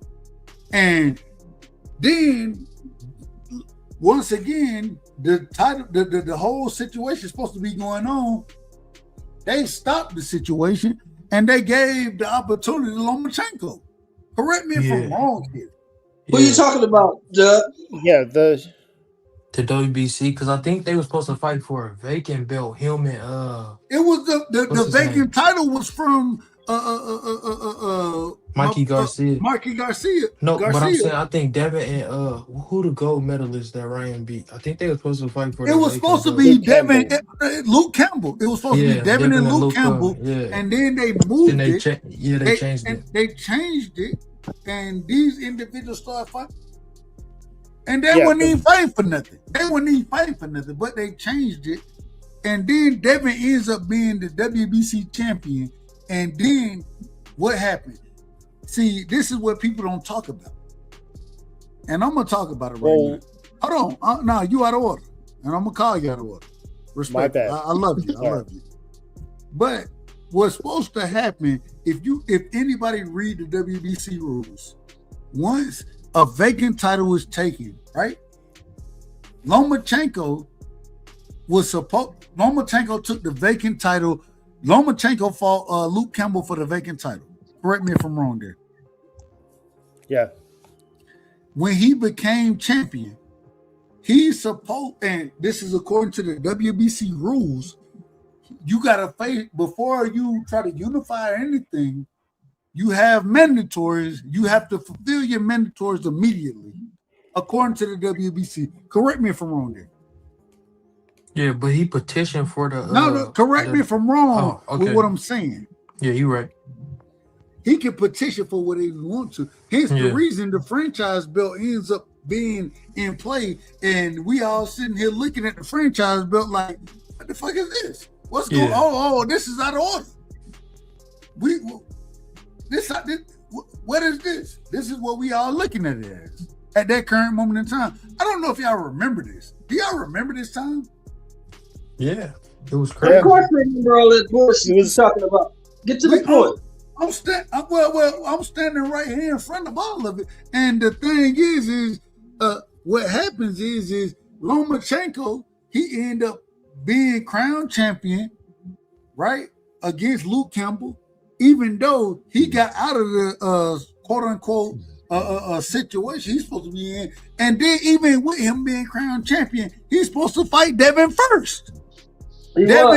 He's supposed to fight Devin before anybody, and he ducked that man. And the way he ducked him is in the same way, because we watched it happen at this same moment in time. This is when Canelo Alvarez. Yeah, we're trying. See, you already know where I'm going. This is the Charlo situation happened. Ducking. They started ducking out here, and they utilized the franchise belt. And even, and I say this respectfully, El Gallo, he ended up with the franchise belt as well. Down at, I believe, 122. I thought he turned it down. He turned it down though. He turned it down. No, he didn't. No, he didn't. He accepted El Gallo. El Gallo accepted the franchise belt. He accepted it. He accepted it, and because that was back then. And y'all know how I am. I love one of my favorite fighters. I'm just telling the truth. Is what's the nigga name? Man, I can't call his name now. Oh my God. What's the he ain't your favorite fighter if you don't remember his name. What's the Filipino nigga name, man? Y'all know him like I know him. Donaire. Donaire. No, not Donaire. When it was El Gallo, Chocolatito. Rungvisai was supposed to be fighting that nigga at that time. He was supposed to be fighting El Gallo. And El Gallo, he utilized the franchise belt not to fight Rungvisai. I'm telling you, these are facts. Yeah, I think he was scared of Rungvisai because Rungvisai was hitting hard like that. I love Rungvisai. Rungvisai, one of my, he awkward than a motherfucker, and he can't. Hey, shout out to Rungvisai. I'm a fan of him. But at the end of the day, all I'm saying is I watched all these guys utilize the franchise belt because at that current moment in time, there were 3 people granted the franchise belt. It was El Gallo, right? It was Canelo Alvarez, and it was Lomachenko.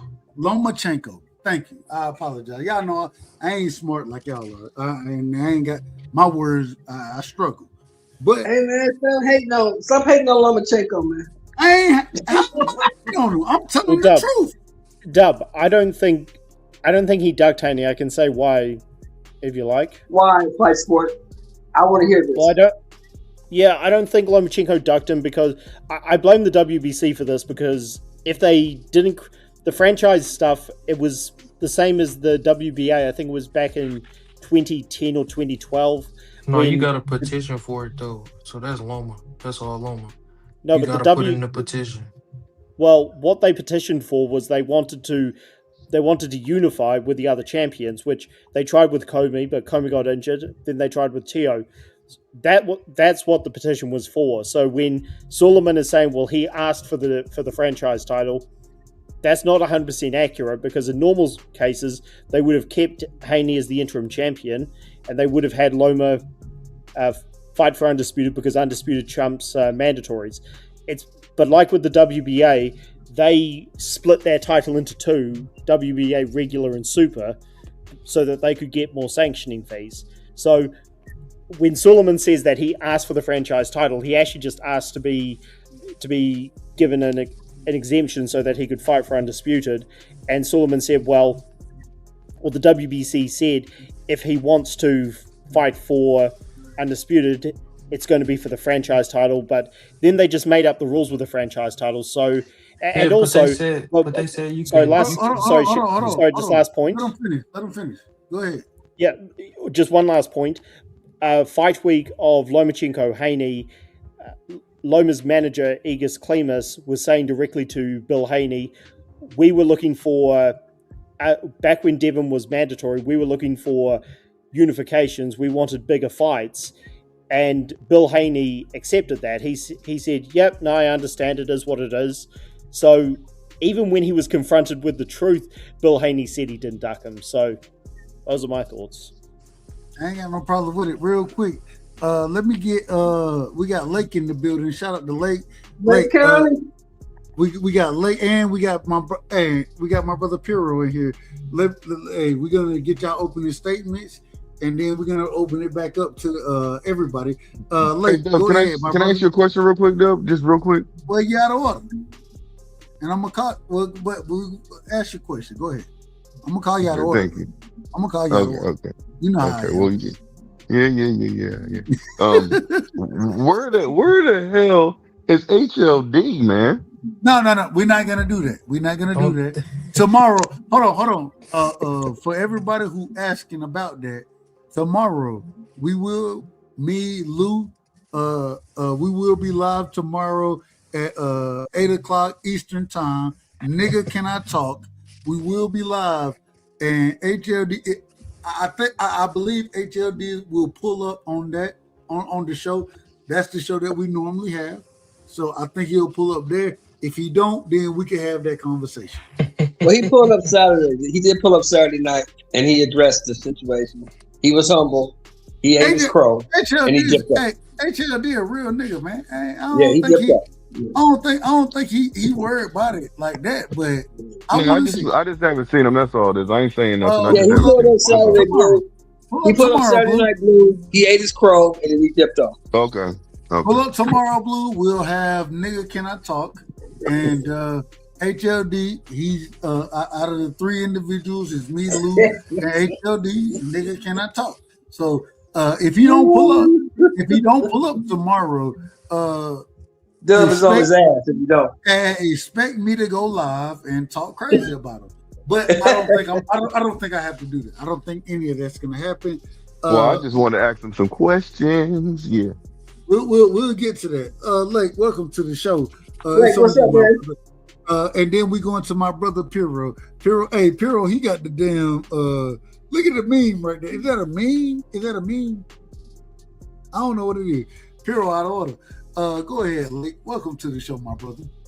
What up, Doug? What up, Doug? Doug, where you been at, man? I ain't seen you since I seen you in person. You know what I'm saying? Hey, we trying to be in order, man. We trying to be in order, and we trying to be here. I'm trying my best. Yeah, I got a chance to meet you and your son, in person. It was a fantastic time. It was a fantastic time, man. So, this is my first time ever pulling up on your show, man. So I just wanted to stop by and say what's up, man. I don't know what all y'all covered. I see y'all was talking about that franchise title stuff. I don't think, did y'all mention that didn't they try to get Wilder to get that franchise title, but he rejected it? Yeah, Wilder did Hold on. Say that again. What he did? Hold on. Say that again.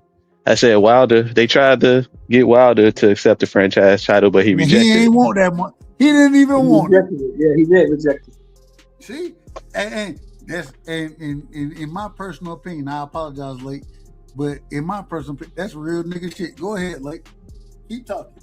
And if y'all don't know, me and my brother, we met. I think it was the Greg Hackett Norman versus, Brian Norman Senior fight. Yeah. You was working that fight. Yeah, doing that coverage.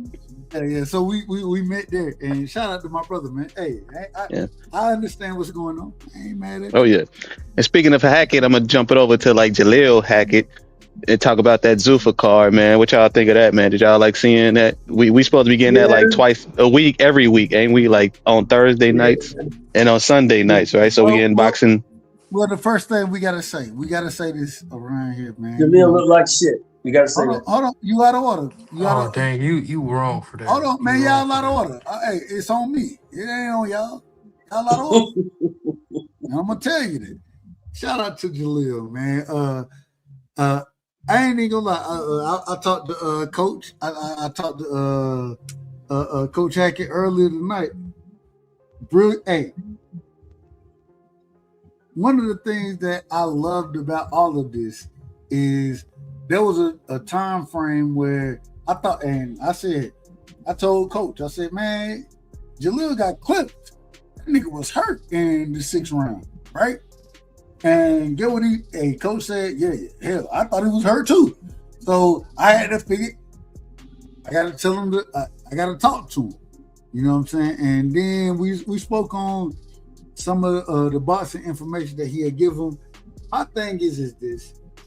I think that, man, you can fight as much as you want to, but you gotta Jaleel look his best when Hackett when Bernard Hackett went out there and told him, that nigga said, nigga, what's wrong with boxing? What's wrong with it? And then that nigga went out there and started standing behind that damn jab. It was easy work for him. It was easy. But how did he get clipped? He didn't get clipped fighting behind the jab. He got clipped by being reckless and out of order. I think that you can learn from those type of fights. And I think that, man, I like Jaleel, man. I'm a fan. I ain't gonna lie to you. I like Jaleel. I think that Jaleel Young, I think he want to fight too much. But as he gets older and as he grows into the sport, I think that he gonna be very difficult to deal with, because I think he carries good power. I think that he can box better than people think he can. Just answering your question, Lake, I think that the man is a hell of a boxer, but when you talk to the nigga, and what he tell you? I want to fight. What the fuck you want to fight for? Yeah, he also want to eat, man, because he be ballooning up in weight after these fights, man. So sometimes you don't even be recognized in the dude that's fighting with the dude who don't have a fight. You know what I'm saying? Let me say this to you, Doug. Let me say this to you. Let me go ahead and pass it to my man Piro. I know he just got home. He been go ahead, Doug. Piro in here, but real quick, like one thing I'll tell you, I think, hey, Jaleel look like shit. Hold on, man. Ain't that shit. I'm giving my opinion. Matter of fact, let me do this. No, I ain't gonna do it. At the end of the day, man, I think Jaleel, I think he got too much dog in him. He don't even understand at 22, 23 years old. That nigga don't even understand how to box, in my opinion. This is my opinion. I think if he understands and learns how to truly box, I think he'll have a lot of success. That nigga want to fight. And hey man, sometimes, hey man, you know, we tell why you ain't don't want to fight. You know what we tell him. See, hey, Get we tell why you don't want to fight. Go do your thing, man. All right. It's a clip rolling around. OG Lawrence Taylor. He jumps the line and takes off on Kenneth O'Brien.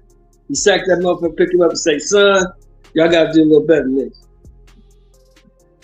Jaleel Hackett, what you did yesterday, son, you got to do a little better than that.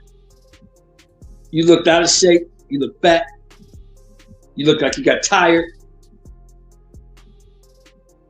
I disagree with you. I think Lennox Lewis said it best, Lake. You remember when he said this? I don't think you can go to college with your third grade teacher.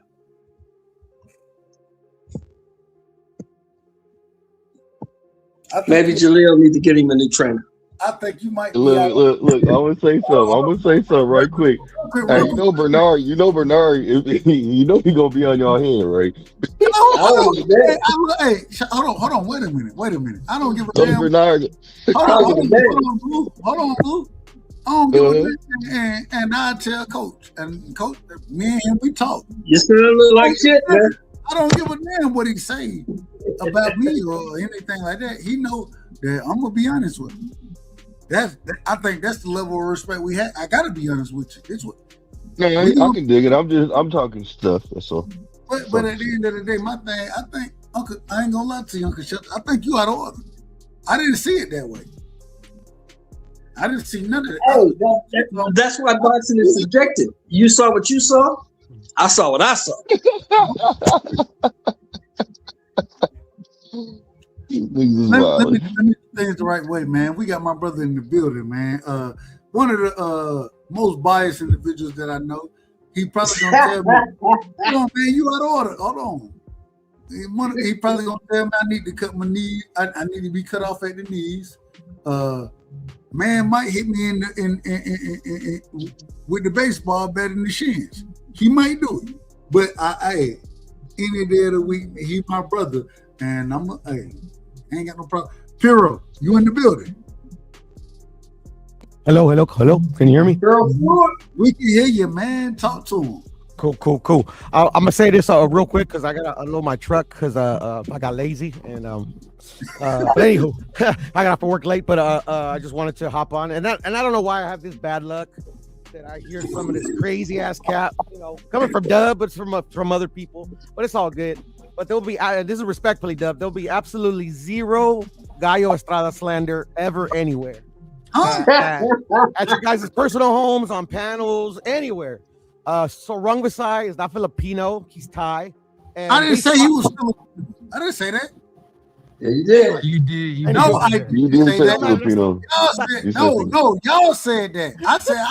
I said I didn't know where he was from. That's what I said. I said that Rungvisai, he still was my favorite guy. But at the same time, I can't say exactly where he was from. That's what I said. Mm-hmm. Okay, but that's not even the point. Go ahead. Yeah. And real quick, and Dub, and I'll hop off and I'll hop back on in a minute. Literally, Gallo and Rungvisai fought twice. Like, Rungvisai beat him in the first fight, and Gallo beat him in the second fight, bro. Like, no ducking was ever occurred. Like, literally, Gallo and that era, like, of Rungvisai. I never said Gallo ducked. I said Gallo used the franchise belt not to make certain fights. That's what I said. I didn't say he ducked Rungvisai. I said he used the franchise belt not to make certain fights. No, you said in particular he used the franchise belt not to fight Rungvisai, where they fought twice, and he lost one. I said from the beginning that they fought. Okay, all right. So, anyways, I just want to hop on and say that real quick. No Gallo Estrada slander. Dub, I love you, and I'll be back. All right, fellas. All right, big dog. All right, I'll be right back. Come back when it's time. You out of order. All right. I ain't never say that that man ain't want to fight. I said that he utilized the franchise belt. He ducked fights there. I didn't say he ducked Rungvisai. I said Rungvisai was the guy that Rungvisai was my favorite fighter in the division. That's what I said. But y'all go ahead. Go ahead, Blue.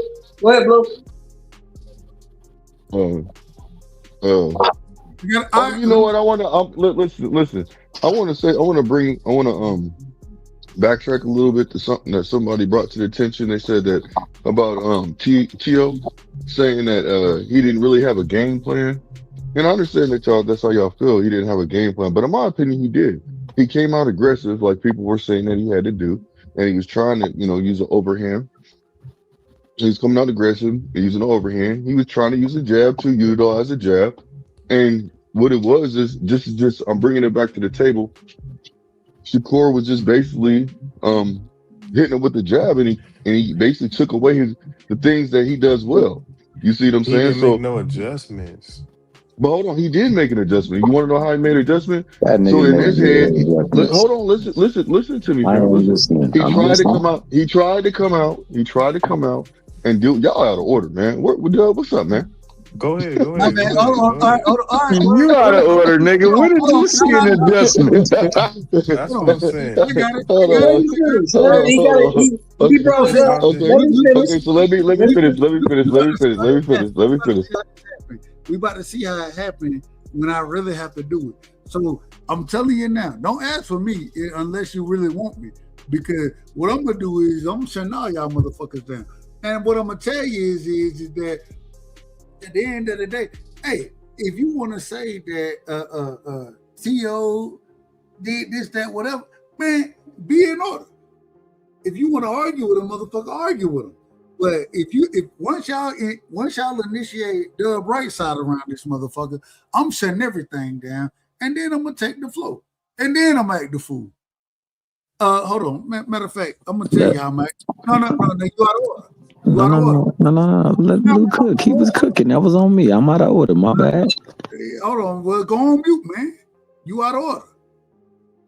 This what y'all want. I'm trying to. I want things to be respected. Respect everybody. I want it to be respectful. I don't want to be in control of nothing. I want y'all to understand how to dialogue with each other and be in order with it. But if we need order, I'm gonna show you how we gonna maintain order around here. I want y'all to understand that. Do y'all understand it? Yeah, Blue out here telling though. You telling. Hey, let Blue cook. Oh, Blue wait was a minute. Hey, cooking. man, I was No, just not joking. God damn. God damn. I Uncle was Shelton out of just order. joking. Uncle Shelton, I'm calling you out of order. Nigga, it's midnight in California. Now hurry the fuck up. Yeah, I was just joking, Dub. It's I was just joking, Dub. it's 3 o'clock Let me in let me Georgia, and I don't let give me a fuck finish. with it. Oh no, you out of order. You out of Well, order. you just said, hey, look, hold on. So, You just said it. I'm You trying don't to give a keep, fuck, so I'm fuck it. trying to keep it simple. Can we keep it simple? So y'all just Go ahead, dude. Go ahead. Go. with each other. I'm quiet. Bad, Blue. That's my bad, Blue. Go ahead, man. You saw adjustments. You saw adjustment. So when I So start acting can the I fool, finish? hold Oh on, my gosh. I'm gonna tell you when you can finish. When I start acting the fool, I'm gonna act the fool because y'all can't be in order. Just be in order. Well, you out of order now, Dub. You out of order. That's fine. Call me out. But I wouldn't have Dub, to you do not it. out of order. You out of Warner Robins, man. Stop it. Shout out to Warner Robins. I wouldn't have to do it if y'all would be in order. I don't have to do this. So y'all just be in order and be respectful. Respectful. Okay, thank you. We got it, kind sir. Okay, so like I was saying, look, check it out, y'all. He came out there with a game plan. Shakur shut it down, and that's when he went back to his old school ways of just being on the back foot. That's all I was gonna say, man. He went back, so he did have a game plan. It didn't work, so he went back to his old ways. That's Am all I I was in gonna order, say, you Dub? guys. Can I get in Anybody order, want to Dub? rebut that? Go ahead and Can I rebut get in that. there? I'm Go saying ahead. this. Go ahead. I'm saying T.O. dad is right. T.O. should be ashamed of himself after that fight he fought. And I'm saying this. From a guy that you was on top rank with, you was in the amateur with, y'all competed together on the same teams and all that. You got in there and did nothing. You got beat with the most simplest technique. There was no additives, no pivots, it was nothing but a simple jab and distance. You too educated, you too much of a high class fighter to get in there and do that. I could have get in there and feint him. I could have get in there and try to hit him to the body a little bit more, go up levels, down levels. He went in there and did nothing.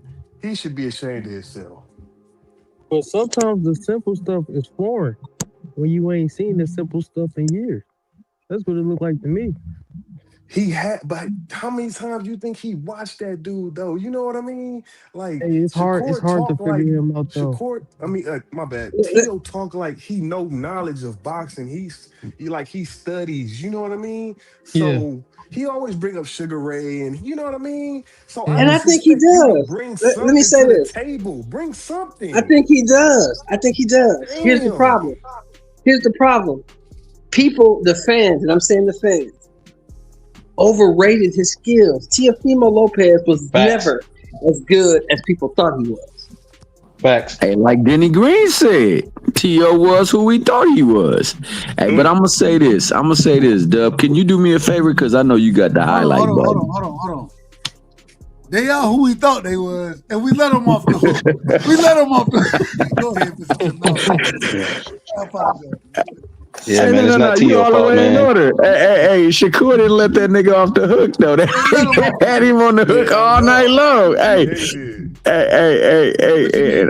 What you need, Mr. Simmons? could you put some highlight going on, my man? And you know this is my guy too. I love me some Eric Carrier, dog. But he said something like this, man, and it's all the way up because I've been up there. But it's on our good brother Bernard Hackett. He said, T Hill, y'all gonna cap because y'all cool with his pops. To which I had to respond because I said, bro, have you ever heard me cap because I was cool with Bernard? Yeah. Wait, yo, hold up, man. What was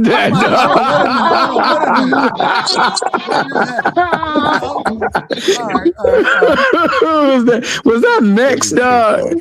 That was me. OG. Oh, Hold on. Let me do things the right way. Can I be in order? Yeah, you can be in order. Be in order, dog. I'm gonna be in order. Mr. Chicken, go ahead and finish. But I don't know what the hell go ahead. I'll finish. No. To which my man Carrier said, T Hill, no, but you're not gonna say your truthful opinion. And we talking about your boy Jalil Hackett and his prospectus trying to climb into championship status. I want to say that. I told Coach. I told Bernard earlier tonight. I told him. I said, shit, I thought, hey, man, Jalil got cooked with some shit. What the hell? And he was like, shit, I thought he was hurt too. I said, all right, cool. All right, we agree. Right? Then I told him the best thing you could tell that man was, man, get back on your stick and box him. And one of the greatest, when we talk about father instructions, I done asked this from multiple coaches, whether it's senior, I done asked senior about this. When I say senior, if y'all don't know, I'm talking about Brian Normanston. Brian Norman senior. Bill ain't gonna talk to me anyway. Yeah, Bill don't like you. Bill don't not like you. Fuck him. Hey, Shakur voice too, for sure, man. I can't believe he went at my man like that. Well, damn all of that. We not judging nobody. We ain't fuck Bill Haney. Respectfully. But it's my show. I'm gonna say hey, fuck you. I don't give a damn. Respectfully. I hear you, Doug. I'm with you. Respectfully, we say that.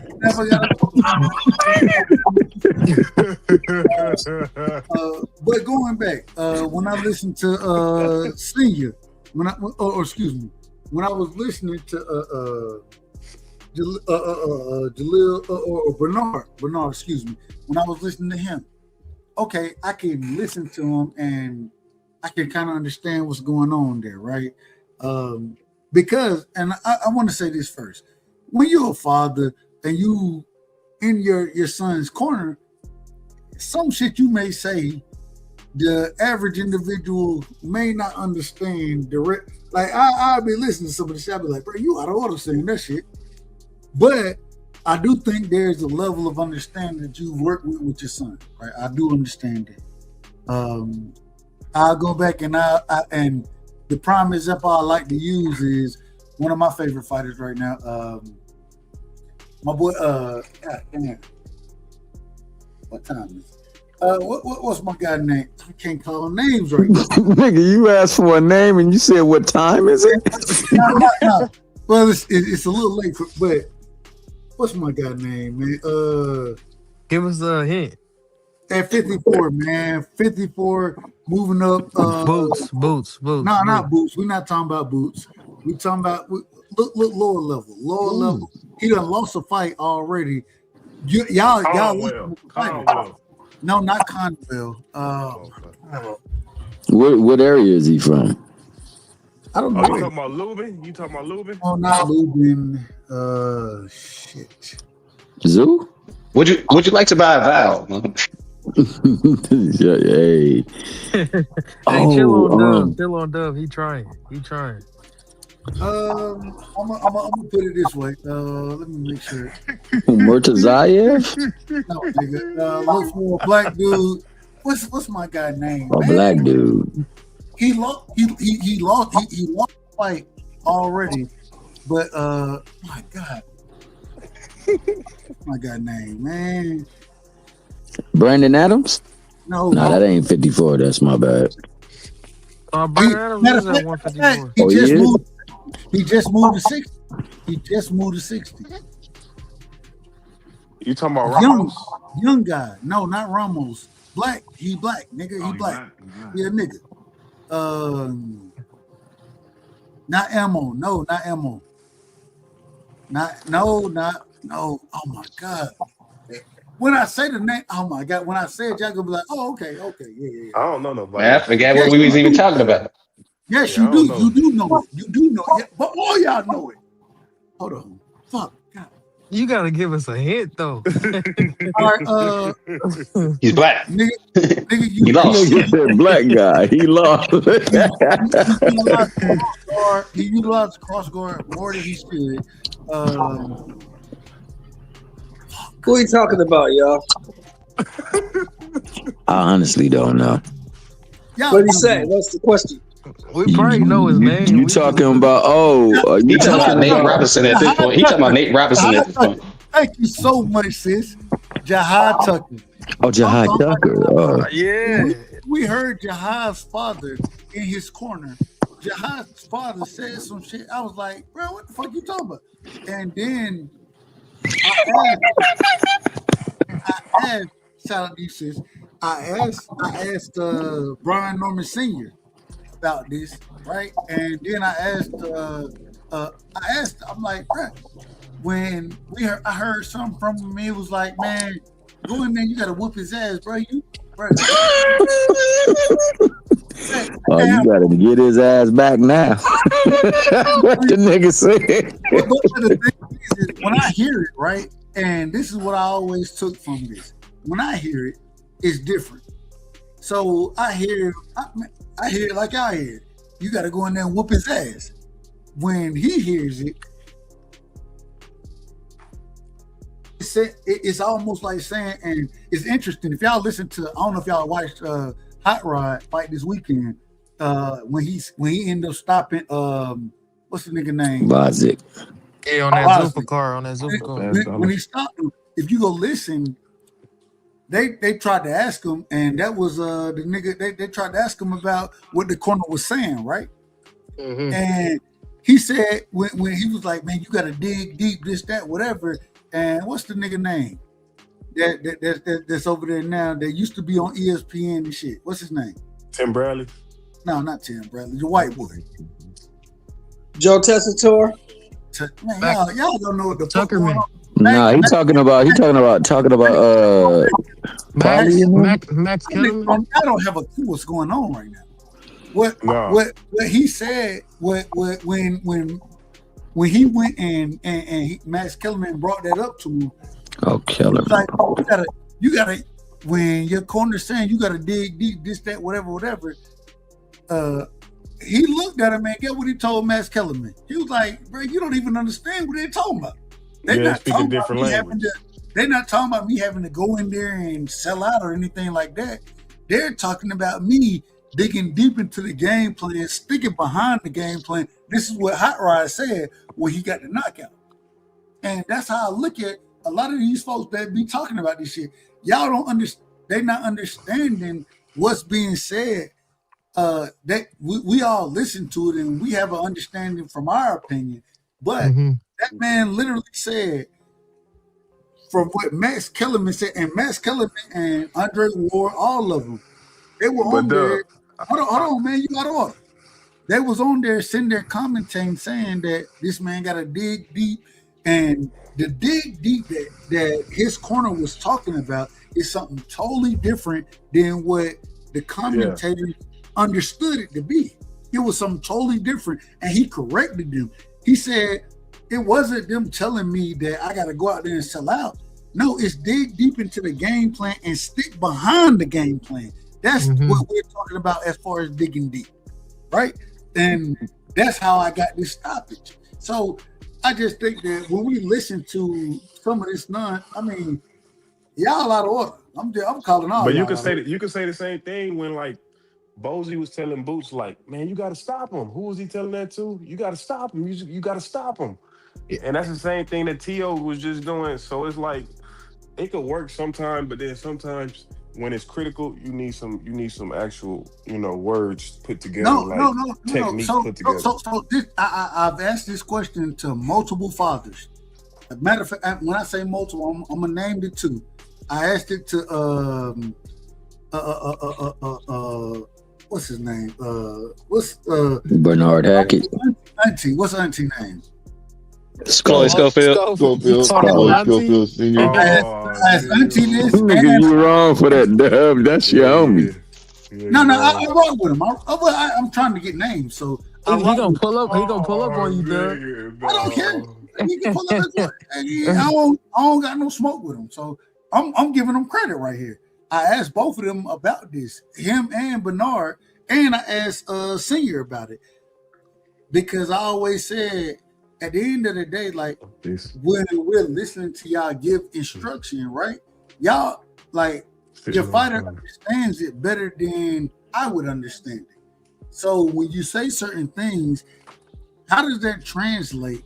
You know what I'm saying? When talking to your fighter, and all of them said they was like, man, I done work with them so long. I know, like, y'all hear certain things. This is what they telling me. Y'all hear certain things, but when I say this, they understand it means this, right? Yeah. So it ain't what we would hear and try to be and I'm going at T.O. Senior at this one. Even when T.O. Senior saying it, I think that there is a level of understanding between T.O. Senior and T.O. Junior that he can say certain things where it sounds crazy to us, but it's still good boxing instruction. And I'm giving a prime example. I asked directly about this when Jahad Tucker father was out there, and Jahad Tucker father said, "Nah, man, whoop is that, man? Man, whoop it." And Jahad came back. Get what Jahad said? I gotta box better. I gotta do this, and this. Or he didn't take it as far as I gotta go out there and just knock the nigga out. He took it as, okay, yeah, whoop his ass, but at the same time, it means the way we got to follow the game plan. You see what I'm saying? When Roger Mayweather used to tell Floyd in the corner, go out there, hey, you're beating them easy, but whoop his ass, whoop his ass. That's what Roger would say to Floyd. But we understood that Floyd understood when Roger said that, yeah, you're beating them easy, but go out there and whoop his ass. Go box him. Just box him. That's what Floyd would take from what Roger was saying. So all I'm saying is sometimes when we listen to these father-trainer relationships, when we hear what's being said in the corner, we may take it one way, but the fighter understands exactly what the dad is saying because they have a different relationship and understanding of what those terminologies mean, if that makes sense. All right, Can I say this? So tell me what T.O. understood last night. What did T.O. understand? Let me say this. I think they say that like they shorten up and make phrases because they only got so much time. So like they working on like key phrases to say to snap them back into the game plan. So I understand what you're talking about right there. Yeah, they speak in code. They speak in code. They have the certain ways Yeah, of talking to yeah, each other. yeah. So Real quick. they Go understand like the boxing language. So each boxer has a built bond with their trainer. You know what I'm Yep. saying? So each camp has different things that they say differently. You see what I'm saying? You go to one camp, they might say certain things to get the fighter to understand where they're coming from, what they want them to do. Yep. You know what I mean? So Hey, shout I out to say my that all the time. Yeah, I say it all the time. said it perfectly. When Senior was telling B, when she say B, she talking about Brian Norman Jr. When he telling him to figure it out, he understood it. It's not like he understands that. Okay, I understand. Like it's boxing talk to them. Like their boxing talk is different from anybody else boxing talk. Same thing, and I think that even with Tio, right? I think that Tio Senior, I think that when he says certain things, I do think that Tio understands what he's saying. The problem is in my opinion, Tio ain't good enough to go out there and beat an individual like Shakur. He's not good enough. So it was just too much. regardless of what I tell you, it don't matter. It don't matter what he told him. So whatever he said, so when you said whatever he said didn't make a difference. Regardless of what he would have said, it wouldn't have mattered. I hear that. If he would have put it in, Uncle Shelton, if he would have put it in perfect boxing terms, that nigga would have said, "Go out there. I need you to jab, move to your right." Hey, you know what? And the sad thing about it is this, right? It don't matter. Like I said earlier, and so I think somebody might have thought I was tripping, but it's the truth. Teofimo Lopez was never as good as people thought he was. He was who he thought he was. It's just like the other dude. It's just like the other dude. You remember the dude 3 years ago? Remember the dude 3 years ago? Errol Spence was never really as good as people thought he was. Come on now. You really out of order now, dog. He just like this. You can't parallel that one. You can't parallel that one. He wasn't. I gotta get this. He wasn't. At least he was consistent, Y'all though. lucky right now. My damn mouth ain't rolling like it's. You're gonna hate yourself in the morning, bro. He wasn't. He wasn't as good as people thought he was. Yeah, man. Earl and Tio, two different people. No. Neither one of them. But they're two different people. Hold on. They're two different people. But neither one of them were as good as people thought they were. No, that's not true. Errol Spence was the goods and is the goods. But Bud Crawford is levels above him. So it's not that Errol wasn't good, it's that Bud is a better fighter. That's all. I never said Errol wasn't good. That's not what I said. You just both said that Errol and Tio aren't good. Listen. Both Errol Spence and Tio are good fighters. They're just not as good as people think they are. But what are you basing it on when it comes to Earl? Because we have plenty to base things on with Tio. We got the Sandor Martin fight. We got the Jermaine Ortiz fight. Hold on. We got the Asian guy fight. We got plenty of history with Tio that shows he wasn't as good as he was. So when you look at Devin Haney versus Kambosos, and you see him beat him for 24 straight rounds, and then Shakur fights the dude that Kambosos beat, and we thought that was going to be anything different. What were y'all thinking for who thought this was going to be a 50-50 fight? This was the dude who beat Kambosos, beat him, and Devin whooped on this dude for 24 straight rounds. So I can't draw the parallels because we don't have no history of Errol Spence looking inconsistent or consistently inconsistent. We don't got no history of Errol Spence getting dropped. Tio glove touched the ground in his pro debut. He was showing to be tinny since the beginning. He got dropped. If you watch the sport, and you watch Errol Spence's career, starting from Leonard Bundu, Errol Spence fought the same guy over and over and over and over again. Same fighters. I can agree with that. Flat-footed shell defenders. Flat-footed shell defenders. I can agree with that. So when you fight the same guy over and over again, you don't learn nothing. Errol Spence didn't make an adjustment against Crawford because he didn't know how. He had never had to. Yeah, he didn't have the Keith Thurman who moved on his feet in this book. I can agree with He that. never had to. Errol could just walk you down, beat you up, knock you out, or stop you. Errol Spence always was what he was, a flat-footed, come-forward volume puncher. That's all he ever was.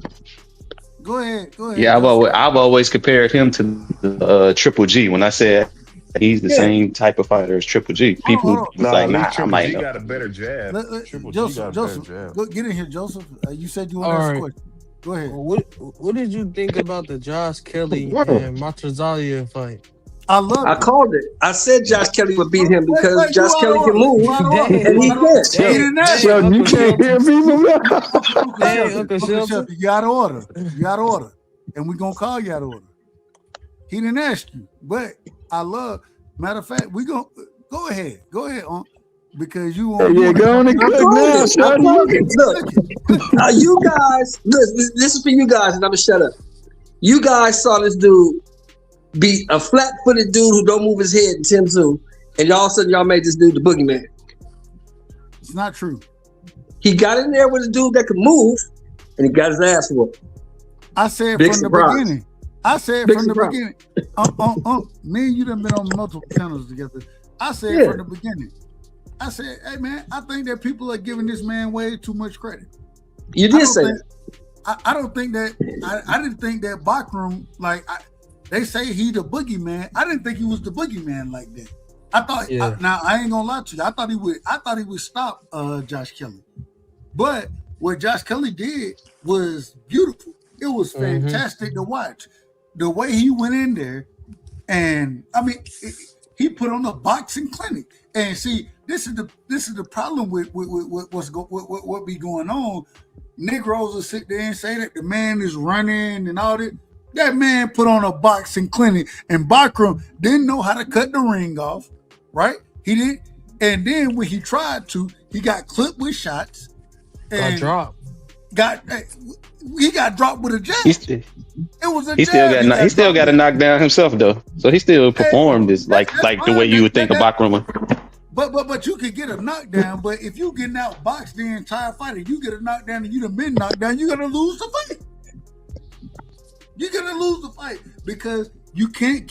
He couldn't catch up with Josh Kelly, and Josh Kelly didn't do nothing. In my personal opinion, he didn't do nothing crazy. Like it wasn't nothing wild. He just utilized boxing ability. He fought off the back foot. And see, this is the problem. I listen to niggas talk about niggas fighting off the back foot, whether it's Shakur, Devin. I hear back foot bitches. That's what they call them. I hear this all the time. Get what they tell you. Oh, they running around the ring. They running. They scared. They scared. Well, hell, how the hell are we saying that Josh Kelly was scared? Because when he sat down and threw his shots, and it landed, Negroes was hurt out there. So Bakram just wasn't walking through his punches. He wasn't doing that. But my thing is, Bakram couldn't even find his range. He didn't have the ability to find his range, cut the ring off, find your range, and walk an individual down. If an individual want to be on the back foot, where I want you at? I want you in the corner on the ropes. That's where I want you at. If that's what you're gonna do, right? And so can we say that Bakram was never as good as they said he was? Finish. So if I want you on if I can't put you in the corner on the ropes, then how good am I? How good am I? I ain't that good. But it was just like I couldn't get you in position to let my hands go. I couldn't get you in position. That's because he didn't have his feet. He didn't have his feet set, and it was like every time he got him in the corner, it was like he gave him a path out of the corner. So like that's just his feet. Well, so we agree that he didn't understand how to initiate his offense. We agree with that. And he punched slower than I thought he punched. I thought he was way faster than that off the punch, but he's slow. Well, you probably can attribute that to that. You got to attribute that one to probably possible inactivity. You got to consider he beat Tim Tszyu, and Tim Tszyu had 3 fights before he actually had that fight. So the dude who won against Tim Tszyu since that fight, Tim Tszyu has fought 3 times since that. So he probably had a little rust coming up. You out of order? No, we gonna call you out of order again. And the reason you out of order is because before that fight, what happened when Tim Tszyu got in the ring with he got knocked out by Fundora before that fight. Fundora, thank you. Yeah. He got hands put on him. So it don't matter, but like he still had the activity because he still got another win prior to Bakram got into the ring. I said he had 3 fights. Y'all just brought up 1. Tim Tszyu won his last fight. It don't matter. You get in the ring after you get knocked out, and you getting that ring rust off of you. All right. He just got knocked out by Fundora again. What are you talking about? No, Tim Tszyu had another fight after Fundora. And we not counting that domestic level fight, man. No. You gotta count. No, you count all fights. You count all fights, bro. When it comes to inactivity, you count all fights, and that's what it looks like. That could be a potential. What happened with Bakram? You can't just be out of the ring because like they calling him the boogeyman, and then like the person who you stopped, Tim Tszyu, this dude had 3 fights before you even got another fight after you didn't stop this dude. That's all I'm saying. At the end of the day, what we end up understanding is that Bakram, regardless of how we look at him, right? He the boogeyman, whatever. Josh Kelly went in there and put hands on that man and showed you that shit. I don't give a damn how big of a puncher he is. I'll show you how to box. Let me show you how to box. But isn't this reminiscent to Tio and Josh Taylor? Josh Taylor came off that loss to Jack Catterall, and then he went on like 15 months of inactivity and an injury, and then we thought Tio was. We know, people was praising Tio for being the dude who came off 15 months of inactivity, a loss to Jack Catterall, and an injury. And this is how he got his. But the problem is, what does that mean? But I'm saying this is why Josh Taylor possibly lost though. Inactivity, that's the worst thing, dude. No, the problem is this. Even with Josh Taylor, right? When he went into that fight, and even though he came out with a win again, and I thought he lost against Catterall, me personally, I thought he lost that fight. Exactly. Whatever happened. Headbutts, whatever. Come on, Dub. They didn't rematch each other for no reason. You know he lost that fight. Don't say whatever. They rematched it for a reason. I'm not here for. I'm just saying that I agree with you. Like, yes, I think he got outboxed in that fight. My thing is the way that Josh Taylor fight is tailor made, and so right after that, you go into a fight with Teofimo Lopez, and what do? You walk forward, nigga. You walk forward. That's what you do. And when you walk forward against a guy like Teofimo Lopez, even though, and let me rephrase this, because I watched Shakur Stevenson walk forward against a guy like Teofimo Lopez and put hands on his ass. No, but that's a different walk forward. Hold on, let me finish. Let me finish. When that fight happened, Josh Kelly, it was prime for Tio. It was prime for him. And when I say prime, nigga, that's what, man, you succeed against niggas that are straight up and down, no special effects. If this is, and I say this respectfully, if this was a Mexican come forward fighter, guess what we'll say? Man, Tio finna whoop this nigga ass. That's what we gonna say. Because it's straight up and down, no special effects. That's what Josh Taylor is. And that's what Tio showed you he was. That's why when he ended up fighting Sandor Martin, and I'm a fan of Sandor Martin, he struggled. Man, Sandor Martin beat that nigga at least 10 rounds in that fight and dropped his guard like that. He struggled so much. Well, the problem is Tio struggled so much in that fight. Anytime I literally looked at that fight and get what I said, when I found out he was fighting Shakur, first thing I said, man, Shakur finna swoop the shit out of his ass. This ain't even finna be close. I said that from the beginning. BVO, shout out to my brother. BVO, that nigga said that Tio gonna win. I said, man, you idiot. Did you? That nigga had too much salsa. But my thing is the whole reason I came to my opinion is because I said that I done watched you against boxers. anytime you end up against a boxer, you struggle. Now, I'm raising my hand now. I was wrong about how the fight played out because I never seen. I never thought in my head that Shakur would be the aggressor, the individual coming forward in the fight, right? But You I should have watched. listened to me and Blue Hustle Man. We were saying that the whole time. Put her in the back. Say it again. We said he was gonna walk him down. I knew he was gonna walk him down from the jump. I didn't see that. And hey, it is what it is. I'll take that on the chin. I'm okay with it. But at the end of the day, I knew the fight was gonna. It was gonna be an easy fight for Shakur, regardless. It was gonna be an easy fight. I just didn't see it happening the way it happened. I thought that Tio would be the one pressing in the fight.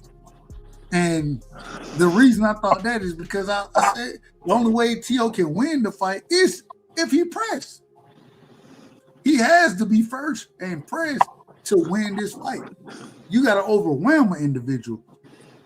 At the end of the day, we watched Tio try to fight off the back foot, be second, get clipped with all the jabs in the world.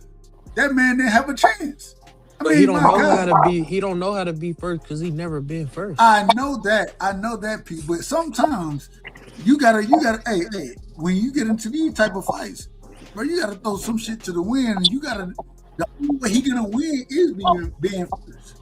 You tell me, and Joseph, you don't watch boxing. Well, I ain't gonna say as much as I have, but you know. Yeah, I'm only 23, so yeah. That's why I said the way I said it. But you know the sport, you know it.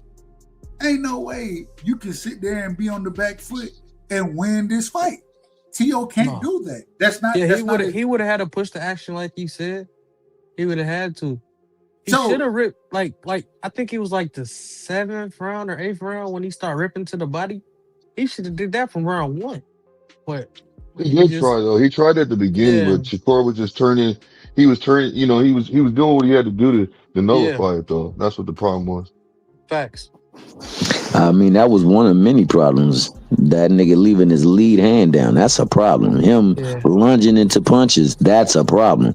Him having the same look is a problem, especially with Shakur. You can't give him anything that he can gauge. He can't gauge your time, and he can't gauge your distance, and he can't gauge your pattern. If he does, you in trouble. And Tio did absolutely nothing to change up. He had to get inside and go, like you said, Joseph, he had to go to the body and go inside, throw some combos, get out.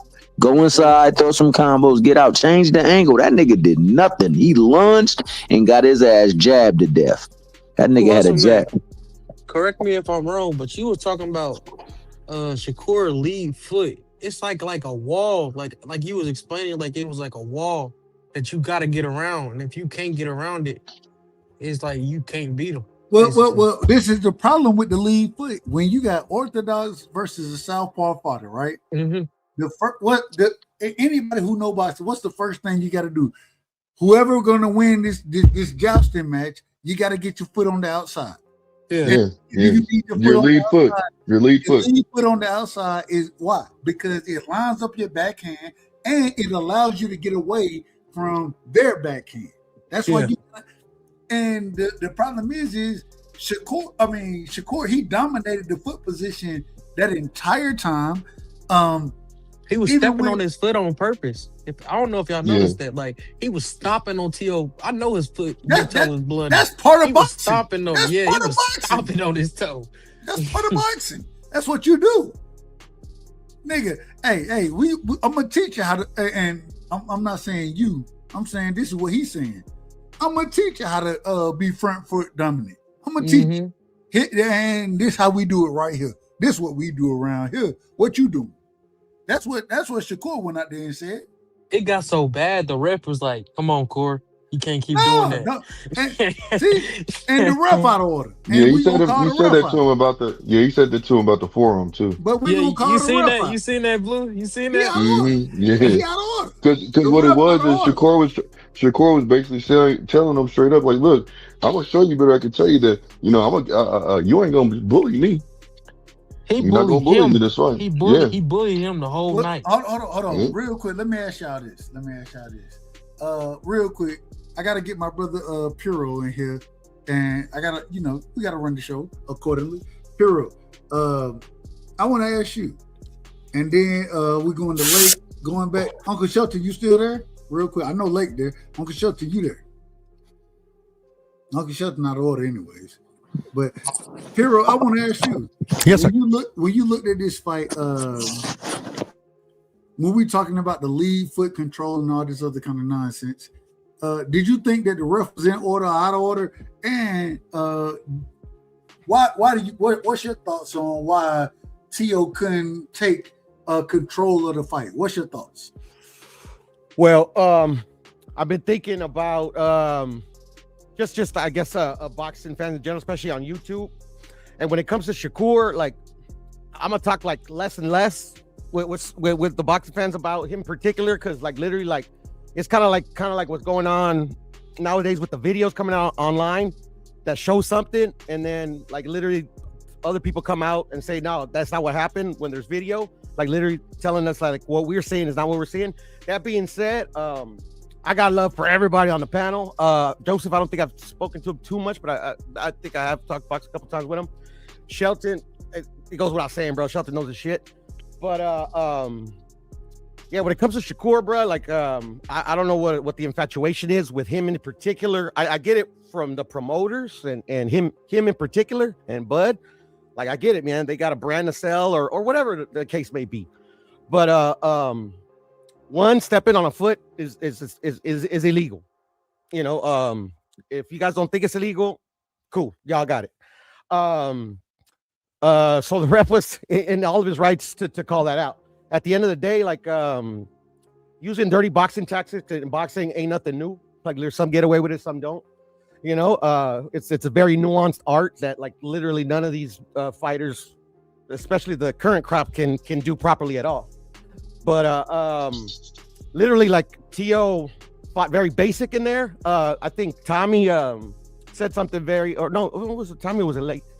Somebody said something very, very astute, and I was surprised. I'm like, oh wow, like all the capping I've been hearing, like actually a very good observation is that his lead hand that was always down throughout that fight, and like people are surprised that literally like Shakur couldn't miss. Like literally like in any sport, you take what the opponent gives you. If he has his hand down, it was you, Blue? Okay. Yeah, that was a good observation. Like literally, like I said that I was watching, I forgot on whose channel. I'm like literally, if he doesn't pick his hand up, like Shakur's gonna like literally he jabbed his eye out. He jabbed his eye out, like literally like that. Yeah. The hot man always wins. Hold on. Let him. And it wasn't even peppering. Like literally, like it's the best jab that I've seen from Shakur in his entire career, and it's on record that I don't think Shakur is a very good fundamentally sound fighter. But in that fight, like literally, the jab was super fast. But like literally, like when you have your hand down, and like literally, like I'm not like T.O.'s got to be stupid or extremely arrogant to think that like literally you put his hand down and like literally the scouting report on Shakur is that he has an excellent jab. So why literally would you like keep your hand down? Like, and then okay, some people would make a reasonable argument that he's leaving it down to bait that jab so he can counter it. He didn't counter it not once. So in the entire fight, when like literally, okay, my hand is down, like I lost my eye, like literally I'm gonna have a glass eye next week. Like you don't bring it up just a little bit. So at the end of the day, like yeah, he got his ass beat off one punch. Like literally, like I mean, I get that the way that he looked. Like, go ahead, brother. Can I?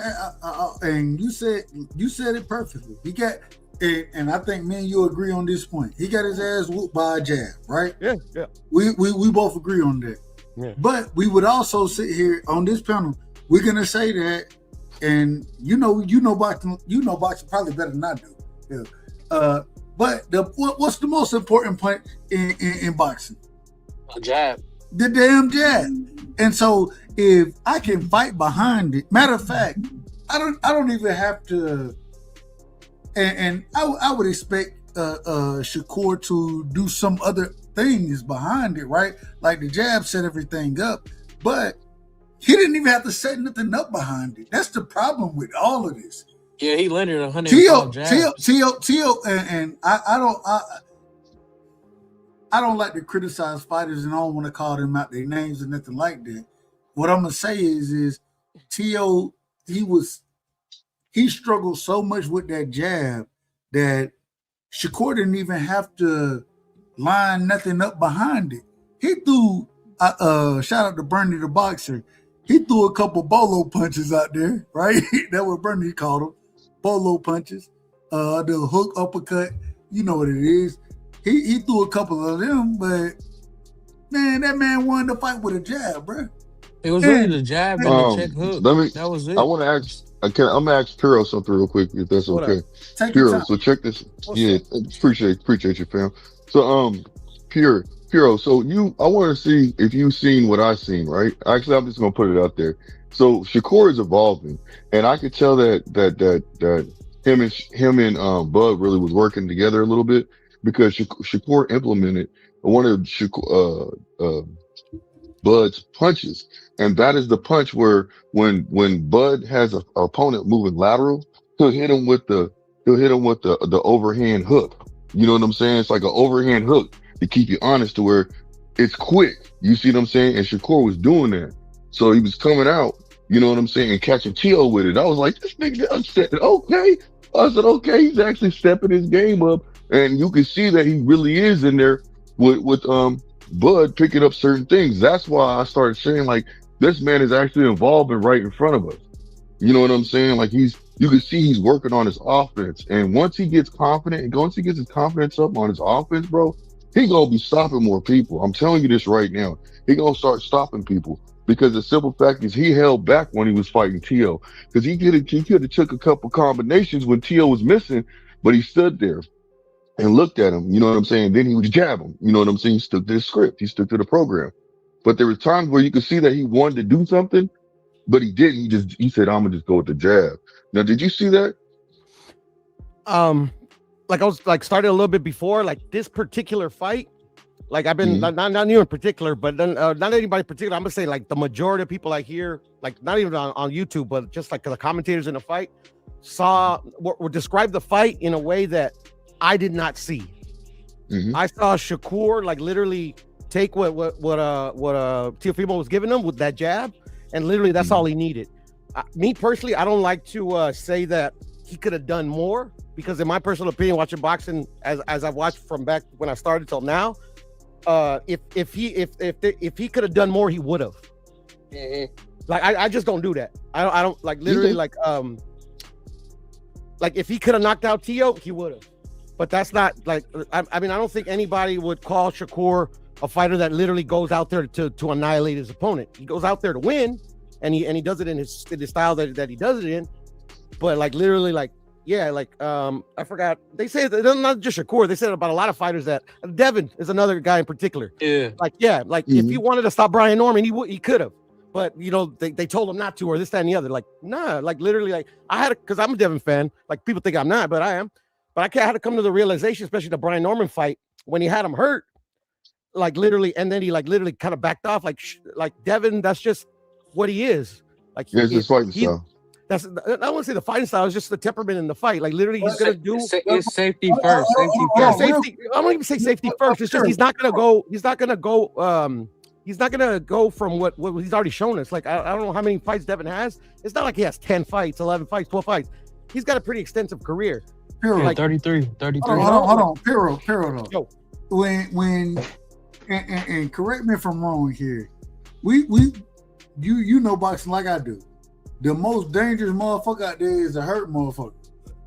If I get you hurt, but you ain't down. If I get you hurt, but you ain't down, I can rush in and try to close it, but I still need to be cautious, because you a live dog, man. You more of a live dog hurt than you are when you not hurt. Correct me if I'm wrong there. No, and I understand that point, but the thing is, I guess tell me if I'm reading you wrong. In that particular context, is that I'm gonna say that not just Devin, but any fighter doesn't, if he has a fighter hurt, doesn't trust his defense enough to go in there to try and finish the fight off, and like and have it in the back of the head, I might get caught. At the end of the day, if you're defensively responsible and you have a fighter hurt, you trusted your defense and you go in there and try to get the guy out there. If you can't get him out, well, at least you made the attempt. especially in the particular case with Brian Norman, he had Brian Norman really hurt, and like literally once he dropped him and he did his little I don't know, like flurry. Yeah, like flurry. His flurry. Yeah. And I appreciated that too, because like I still remember to me it was kind of like a little bit of payback for Santillán, where like literally like he knocked out Santillán. I don't remember, and then they were saying that they did that because they're talking shit. I don't remember Santillán talking shit to him. But anyways, like that's cool. It's a flair. You know, the fighters, some people like they do that, whatever. But when he got up and he was still extremely hurt, like Devin like literally stepped off the gas. Like yeah, I he didn't just even start using the jab. You right? Yeah, like I didn't see him. What Devin Haney said throughout the rest of the fight, I go by off what the fighters say sometimes. He gave Brian Norman and the Normans credit. He said we had to adjust to the adjustments that they made.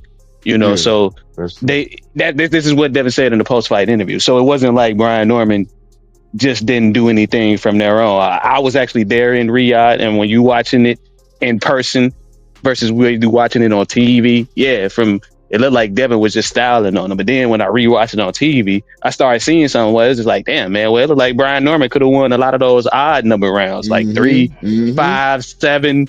And I'm just like, okay, this fight was closer than what it looked like in person and on TV. You know what I'm saying? I mean, on TV than it was on person. And when I say that to people, they be looking at me like, you tripping, like Devin dominated them. And I'm just like, no, but but keep it. He only got like 3 rounds though from me. Who is that? Norman? Brian, I can only give him like 3. I don't know, man. Some of them odd. Some of them odd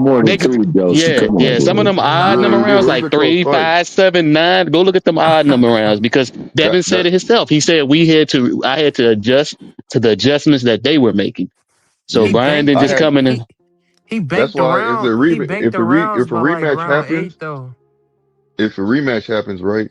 I got Brian Norman. Look, I got him game right now. I got him a game. I got him a live dog in that fight because the simple fact is he understands what it is. Now, if he loses this time, which I actually will say this, I want y'all to hear what I'm saying. I still got Devin winning, but I'm telling you right now, if Brian Norman can set the pace and the tone from the beginning, he gonna win that fight. It's hard to set the pace though. It is. I mean, he did though. Honestly, he did. No. But but see, he hooked. Hold on. This is the problem. This is the problem. You can say set the pace, right? One thing, and this is really what it comes down to. When in boxing, and I think Junior a hell of a boxer. Devin has a better jab than Junior has. I banked on Junior being able to take Devin's jab away, right? I banked on that. Hold on. I got you. I banked on that, and that's why I said, man, I think Junior can get it. But he wasn't able to take Devin jab away. You know what I'm saying? And even in this fight, as good as Teofimo Lopez is considered to be, what's the one thing he couldn't do?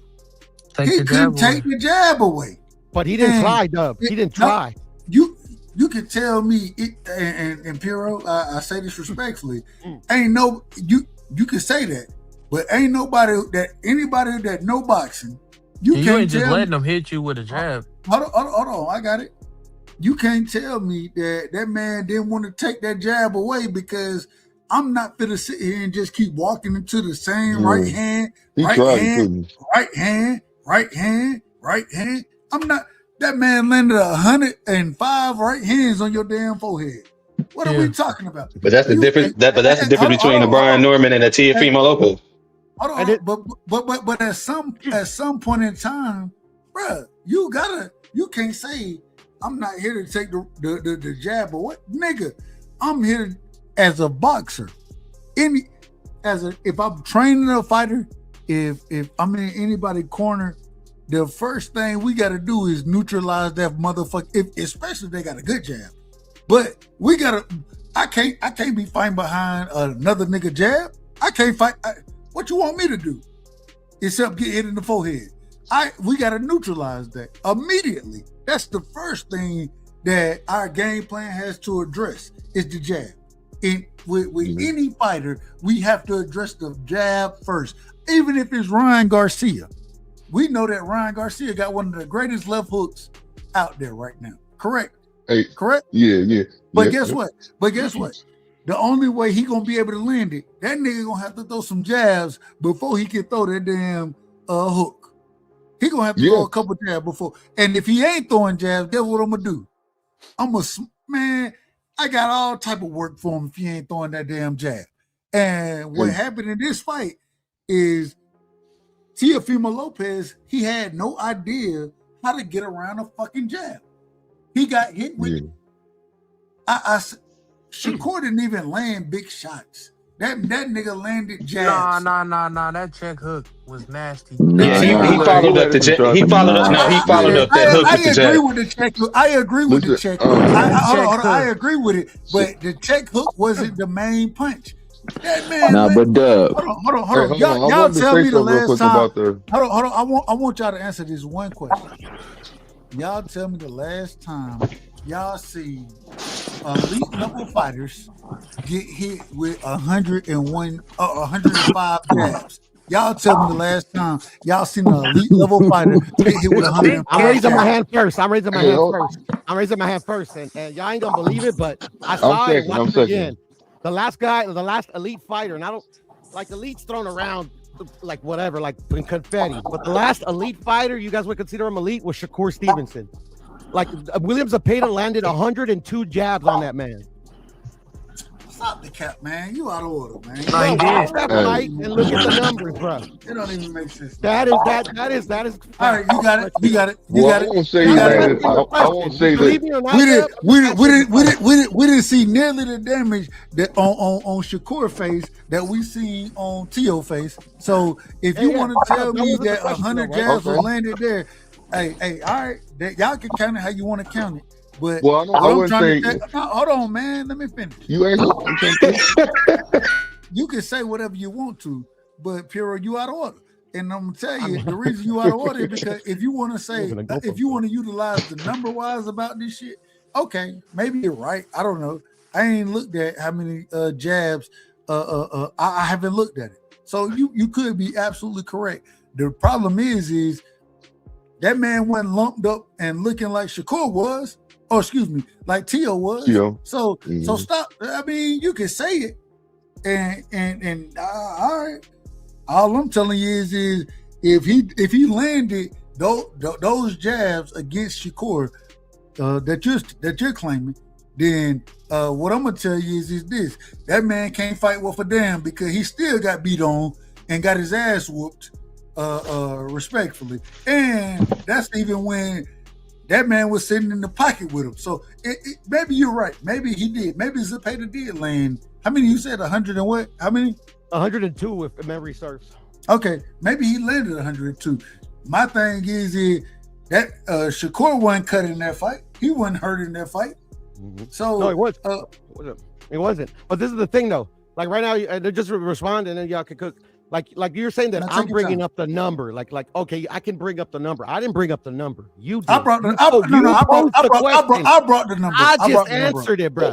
And you're 100% right. No, it wasn't as sharp and as lethal as Shakur's was against Tio. But those are two completely fighters because at the end of the day, Shakur landed his fair share of jabs against Zepeda as well, but it wasn't as lethal as it was against Tio. And the point I was trying to make is, if you don't know, it's cool. What is a basic defensive principle on how to nullify a jab? Anyone that comes to your mind? I guess me. Yes, me. Yeah. To nullify the jab, well, the first thing is I'm gonna keep that lead hand. You nullify the jab, you finish with it. Well. Are we talking about southpaw or it depends? Any all of it to nullify jab. Just keeping it simple. Just keeping it simple. It all depends. But the way I would nullify the jab, I keep that lead hand forward and I rock. Shout out to my brother OTB in the building, man. Hey, OTB, me and him, we started at the same time. Anyways, but I'm gonna keep that lead hand forward and I'm gonna pick the jab accordingly. I'm gonna pick it. Okay, and that's what I was gonna say if you didn't say that. So you say picking, I call it parrying. It's a very parrying, picking. We understand what we're saying. Yeah, we understand each other. Yeah, and I said that to say this. I'm gonna use my lead hand. I got you. I understood. Utilize that. And shout out to you, Dub, because sometimes you be saying some shit, but then when you come out with these, when you answer my question in like an actual boxing, like Wade, I'm proud of you, bro. But anyways, I say that to say this, that literally, I say that Theo didn't try. It's because, like, literally. Hold on, did Pierre just try to sun me? A Dub Wright's like, you haven't fought my daughter in a boxing ring, and my daughter will whoop your ass. Just to let you know. But anyways, I'm just talking shit. Your daughter will whoop my ass. Dub Wright's like, no. Hold on. You out of order, man. You out of order. You out of order, man. Did you just say? Did you say your daughter will whoop my ass? Yeah, and then I said I was talking shit, but I say that to say this, respectfully. Be in order, man. Just be in order. Don't say no nonsense. And I would never touch. You can tell me to fuck off, but I gotta be in order, bro. I would never touch it. I would never do that. I would never put hands on it. I know, obviously, Dub. I'm trying to make a point. So if Dub Wright's that hasn't fought amateur, has no boxing background, knows a basic way to nullify a jab, Theo that's been a two-time world champion, whatever the hell, like, you're telling me that he doesn't know that, like, throughout the fight, that this jab keeps coming. Why don't I try to raise my hand and try to parry it every now and then? You get what, that's the only point I'm trying to make, is that, like, literally Theo, knowing that he's getting pieced up by it, does nothing. Dude, he does nothing to, like, literally at least not try to win the fight or whatever, but at least to stop him from losing his eye. That motherfucker lost his eye. And go ahead, Dub. My bad. I just want to get that point off. You out of order, man, and everybody see you out of order. We gonna call you out of order. I don't want to get too far into me boxing your daughter, because that would never happen. Okay. Well, my daughter out of it. Did you hear what I said, Bub? I heard what you said. I just want to know if you heard. Okay. I heard what you said, but you're still out of order, because you done went around you done went too far outside of the purview of what we're talking about in this conversation. But we're gonna bring it back, and we're gonna still be in order, and we're gonna talk about what you're talking about. What I'm trying to tell you is this right here, breaking it down to the level of, and let me do this right real quick. Shout out to my brother OTB in the building, man. Hey, if y'all don't know, and I gotta say this, shout out to OT, man. Me and him, we started channels together. You know what I'm saying? And that's my brother right there. I love him. And man, salute to him. Y'all make sure y'all go sub to my brother, man. Go sub to him. One of the individuals who break down boxing, and he break down the footwork. He break it all the way down. You understand what I'm saying? He understands footwork and angles and shit like that way better than I even understand it. But that's my brother. I love him, and shout out to OTB.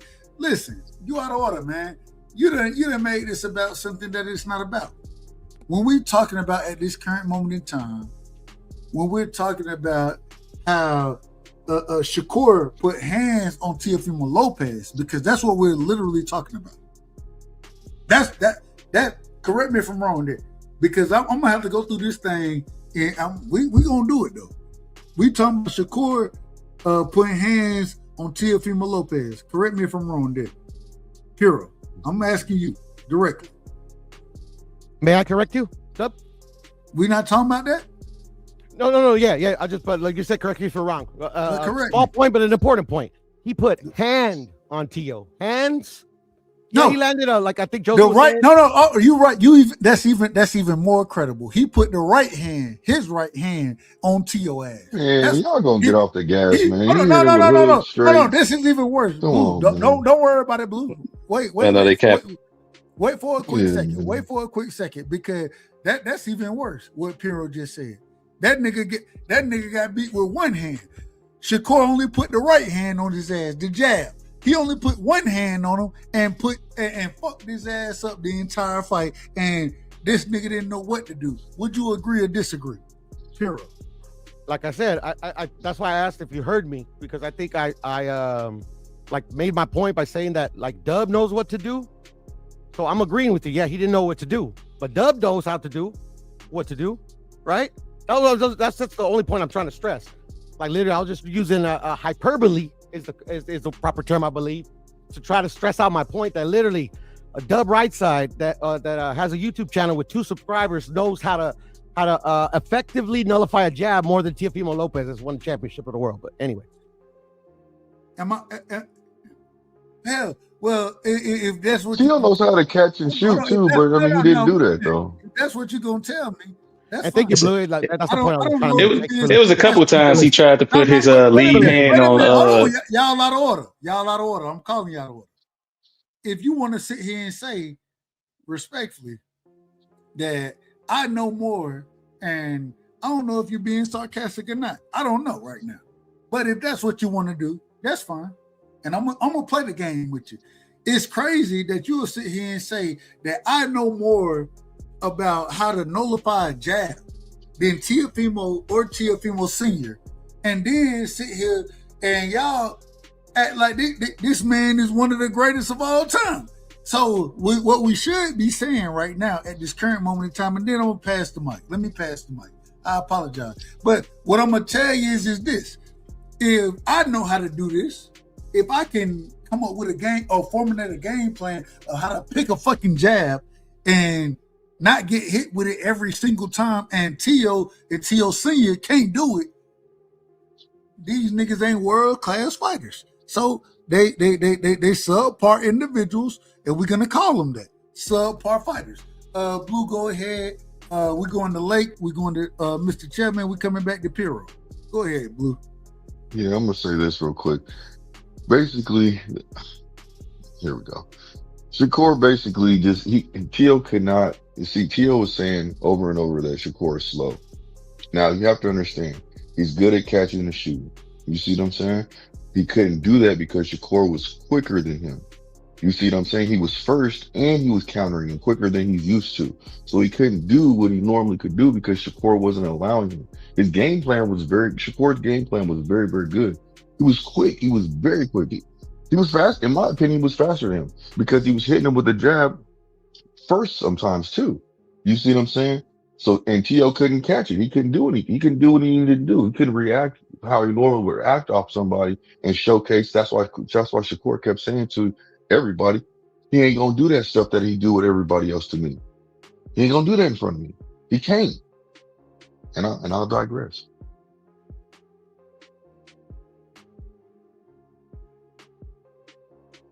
Go ahead, Lake. Yeah. It's on you, Lake. Yeah. Go ahead.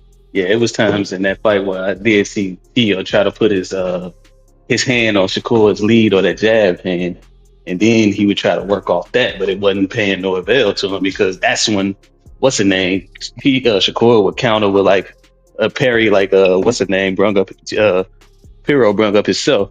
I seen like somebody even broke that down, even on like a fight video. So he was trying to do some stuff because let's not forget, man, y'all just was talking about how spectacular his performance was against Arnold Barboza. Even though Arnold Barboza ain't no Shakur, Arnold Barboza is a jabber as well. So I don't know what he didn't know how to do from that fight to this fight. But at the same time, I don't think people give Shakur his credit for being a little quicker than what they think he is. I don't know why people think Shakur slow. Dude he got fast hand speed, if you ask me. But that's it. That's all I'm saying. Hold on, wait a minute. We got to do things the right way. I got my brother in the building. See, what y'all don't understand is back in the day, you know what I'm saying? We all went, we all tried to go, we started channels and things like that. Man, this is my brother right here.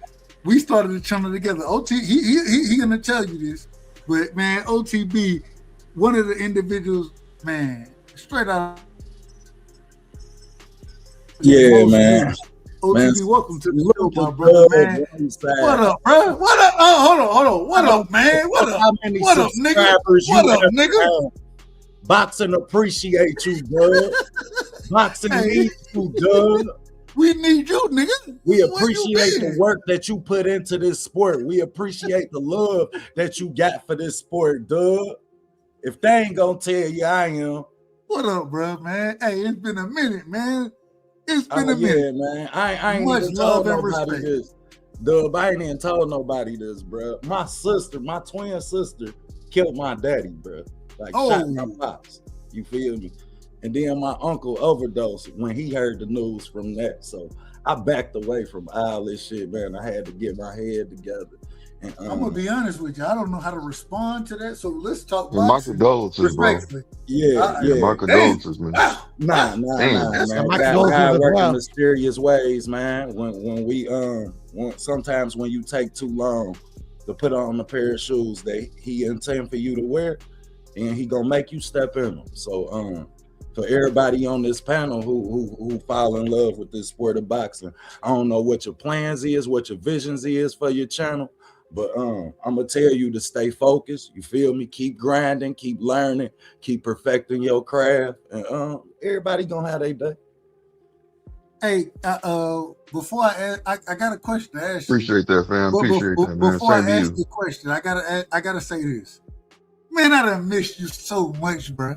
I done missed you, and man, I missed you, Doug. I came in first. I was on Knockout Show earlier. I damn near wrote Knockout in a private chat. Like, man, I missed y'all, bro. I'm glad that to see everybody is okay. Y'all still, you feel me, thriving. Y'all still following. Y'all still in love with hold on. Correct me if I'm wrong, OT. You told me this. OTP told me, he said, man, Doug, one day when we go live, right? Me and you, we starting this shit at the same time. When we go live, man, it's gonna be late, and you may not see it. I ain't gonna see it, but we gonna be able to talk about some shit that we didn't even expect that we gonna talk about. OTP told me this, 3 years ago, I believe. Yeah, that's what he said.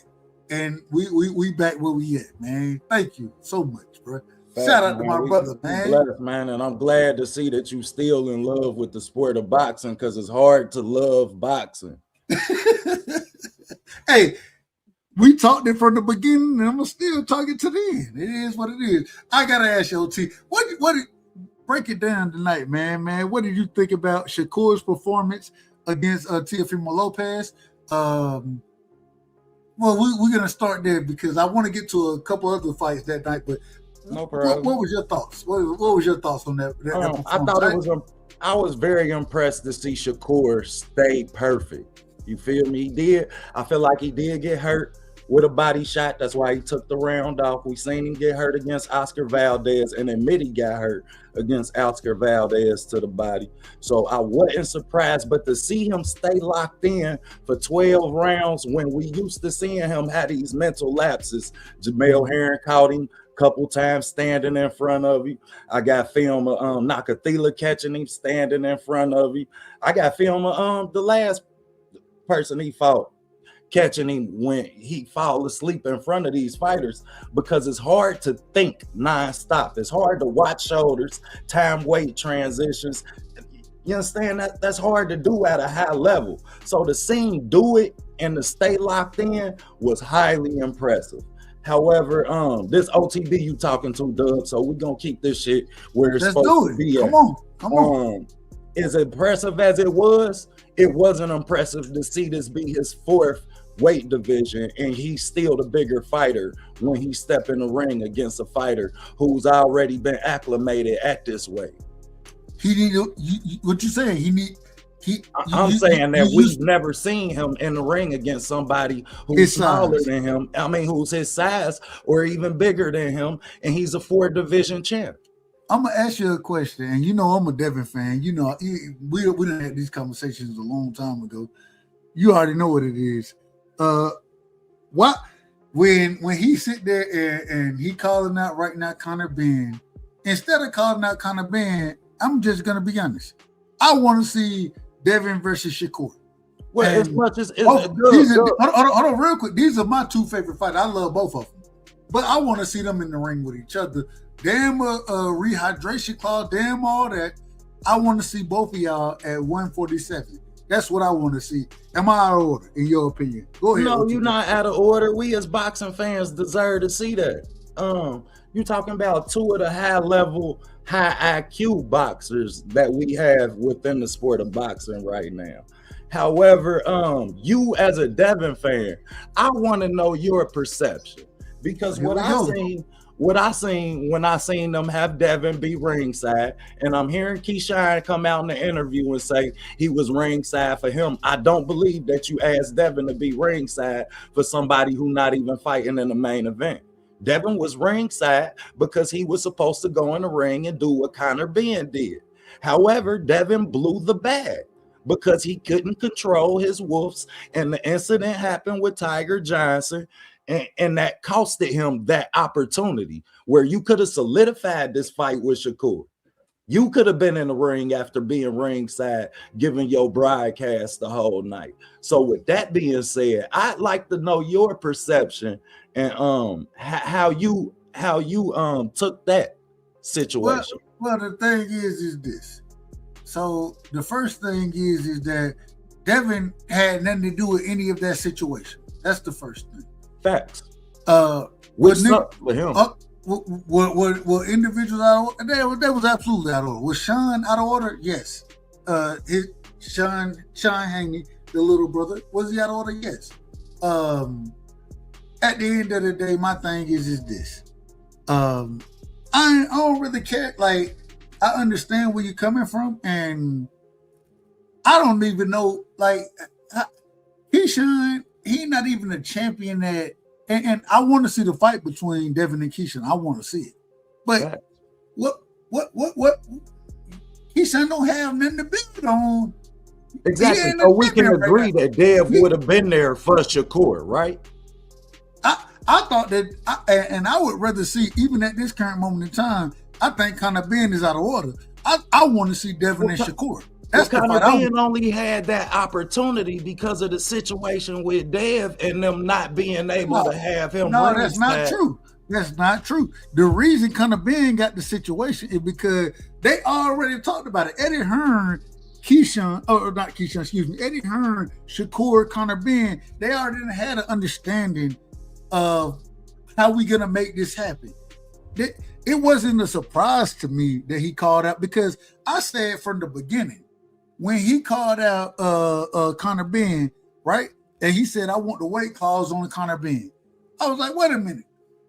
Well, why you ain't even call out Devin? Why not call out Devin, the champion at 47? You calling out a nigga that just fought at 60 or something. Hold on, wait a minute. I feel you called out a nigga that just fought at 60 instead of calling out Devin Haney, who's a champion in the division, one of your contemporaries. Conor Ben is a contemporary, and I think Conor Ben is a big fight for him.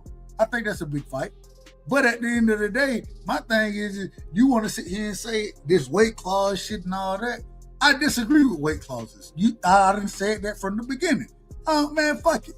But why not fight Devin right now?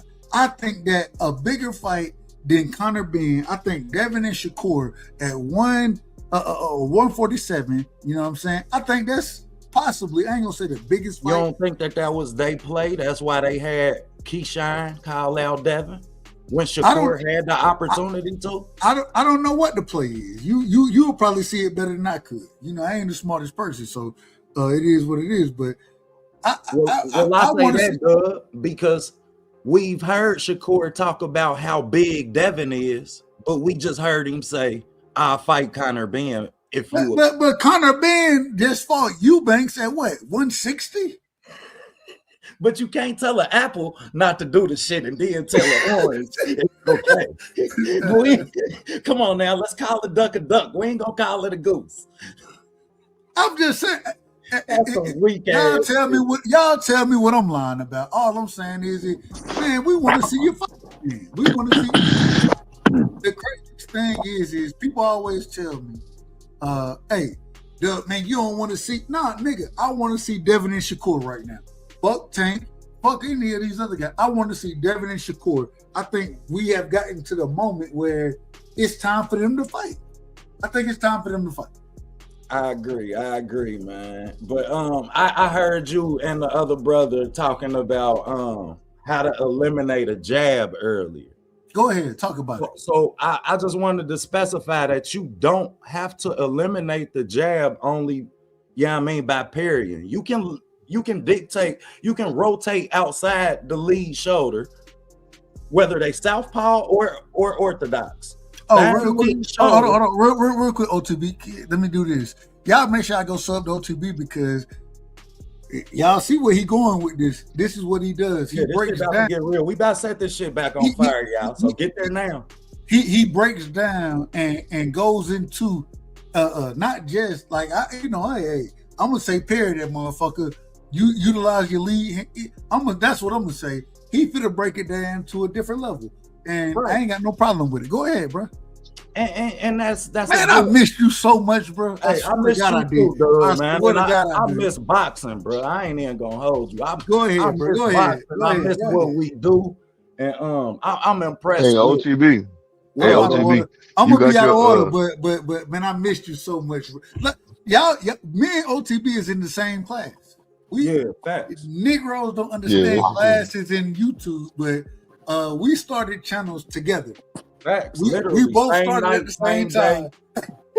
He'll tell you. For every network approval. Go ahead, big dog. My bad. Go ahead. You good. Y'all good, man. Hey, listen, I'm with it, man. It's nothing. I call you out of order. You're out of order, but you in order. You in order.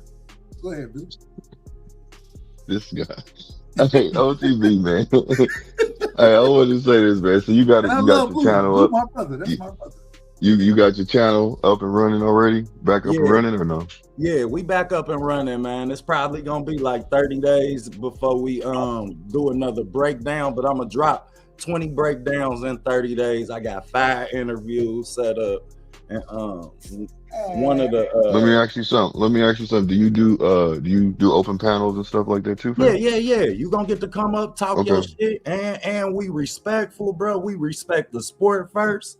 You understand? And we always respect the man. So it's always, you know what I mean? It's gonna be the same thing that y'all get at a dub, same thing you get at a knockout, man. We all fell in love and started this journey, man, around the same. And your channel's called Outside the Boxing School? No, it's just OTB Boxing School. Okay. I'll look for it. Just put it in a private chat or in a open chat. I got you. I don't know why my Mr. Chevin, respectfully, Mr. Chevin just dropped his link. OTB, shout out to Thomas Hill. Mr. Chevin just dropped the link, so y'all make sure y'all go sub. Yeah, I appreciate that, Tom. Man, OTB, I'll sub up, a brilliant boxing mind, man. A brilliant boxing man. But hey, give your breakdown, fam. Give your breakdown. I want to hear what you got to say about, you know what I'm saying, about the Shakur stuff. The Shakur breakdown, man. Well, what I just wanted to, no doubt, I had to give Shakur his respect where it's due first. But what I also want, I think that the boxing community is forgetting that Teo damn near made the fight easy for him. Like, I have film where Teo is baiting people with his head slaps, changing the levels with his head movement, baiting people into using the jab so that he could counter them. So all of this talk about Teo just being this trash fighter, Teo is one of the few fighters who use all 9 head slaps. Like, that's tough. Now, he don't always use them, and he don't transition from offense to defense particularly well. So when he do use these head slots, it's to get out of the way. It's to get out of harm's way. It's never in a countering. He's not a great counter puncher, but he does use the head slots, and I felt like his father did fail him by not giving him exact directions, saying, hey, keep your head outside the lead shoulder while you rotating on the line into the right hand so Shakur can cut the ring off with these hooks and keep you in front of him. Like you made it. But I disagree with you. When he changed the levels, we seen him laying shots. He has hold on, OTB. I disagree with you, and I'm gonna tell you why. They should have figured this stuff out. They knew it was coming. They should have figured all of this out way before in training camp. That's when all these things should have been figured out. And when you have a fighter who predicated on his jab, I don't get why you would go into a fight not wanting to eliminate the jab. I agree with you. I'm just saying they should have did that. It just seemed like the training or whatever they would come, the game plan they were coming in with again, because as good as I think Shakur is, and I'm a fan of him, at the same time, for you to be a two-time lineal champion and get washed the way you got washed, I don't think that should happen. I think that y'all should have had some remedies to what he was going to present to y'all from the beginning, and it just seemed like there was no remedies for Tio. It seemed like how long we been doing this shit, man? What year is it? Like this, like year 5, bro. Year 4 or 5. You feel me? This ain't the first time we seen Teo dad fail him. I ain't disagreeing with that. You feel me? So at this point, like shit, I felt bad for Teo. Because as a fighter, when you in there, you can be your own worst enemy. Your head can really play tricks on you when you in that ring. And everything, just like when we go live, everybody up here done had a laugh, and everything they done said done went out the door when that red light clicked on and said we was live. Boxing is the same way. And we have to give these fighters that type of respect. But your corner is there to keep you grounded, to remind you. They're not there to teach you during the fight. They just there to remind you. And I feel like his pops failed him in that manner. But what do you say about when you're making adjustments, though, man? That comes with a form of like teaching in the fight, though, right? Because like even Keyshawn went back to the corner and said, "Is he countering me?" Or like when Dev went to people who ridiculed Dev and criticized him for going to his dad in the corner of the Loma fight. But then when we see stuff like this with Tio, then we always suggest that he fired his dad. So it's just like, you know what I'm saying? There is a learning curve mid-fight. Because like most people think that Dev is maybe a little softer than what they think he is. They think that him and Shakur don't punch as hard as a kid. You have to learn that in fight. Now I know these dudes that sparred each other for years, but you got on, different ounces of gloves and you got on headgear. So you have to learn in the middle of the fight that, oh, this dude got some pepper or he got some pop on these gloves, on these punches. You know what I'm saying? He's much faster than what I thought he was. And that's one thing that people don't seem to understand about Shakur and maybe like a Devin. Like these dudes is faster than what y'all think they are. They're not pillow fisted because y'all not running through them. And that's something that's in fight learn. That's like in mid fight. That's education. Go ahead. Facts. I couldn't agree with you more. I don't think that Shakur pillow fisted at all. I think that Shakur actually, his style benefits him being the bigger fighter. Yes, I can lean on my jab when I have a height and a reach advantage, no matter who I'm getting in the ring with. But the thing is this, even in this fight, like, too. Well, but even in this fight, like we looked at it and we're like, okay, Shakur, he's already a 3-division champion. He's the guy moving up. So Tio should be the bigger guy. I don't think Tio was the bigger guy. Shakur told us that in the second fucking round, Doug. He said he ain't stronger than me. This nigga ain't stronger than me. He said let me say, hold on, y'all. Let me say this. Yeah, let me say this real quick though, fellas. Now we talking about the power, right? Now check this out. Now I said before the fight. We're not just talking hold on. Let me you'll see what I'm saying.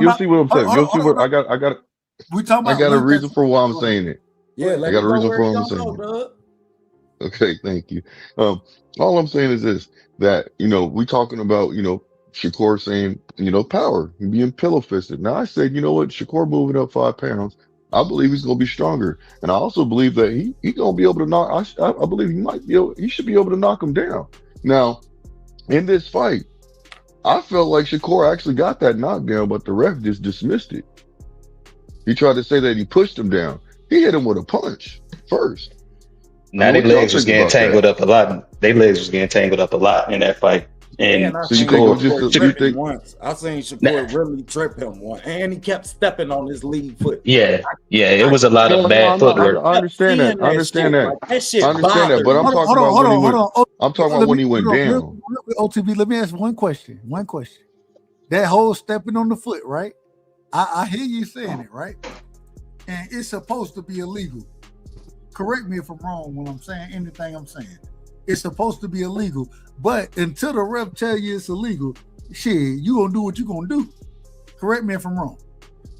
I respect that. That's Teo's job to make an adjustment, to rotate outside, to get your foot outside that lead. He couldn't get his foot on the outside. He wasn't good. And that was the problem I had with the whole fight. He wasn't even good enough. And I watched him go from southpaw to orthodox and switch and do whatever he's trying to do. But there was never a time as far as lead foot go, which that means more, in my personal opinion. If this man going to be sitting there fighting in the southpaw position, then the first thing you do, you trying to get your lead foot on the outside so you can line your backhand up. Correct? But to do that, I have to have my head outside the lead hand. But that's the problem, and that's what we agreeing at. We're agreeing. Like, that's the problem. That's the problem with Tio. The man, his upper body movement is horrible. His footwork, and I say it respectfully, he relies on athleticism.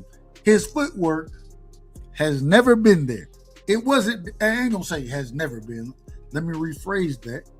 It's been there in certain fights against lesser competition, but against upper level competition, when he fought Lomachenko, go back and watch the fight. Tio didn't keep his foot on the outside against Lomachenko. Lomachenko was the one who kept his foot on the outside, and Lomachenko landed some shots. I thought that Tio, the greatest thing that he was able to do in that fight was counter Lomachenko and clip him. And how did he counter him, Doug? How did he counter that jab? Off the back foot. Exactly.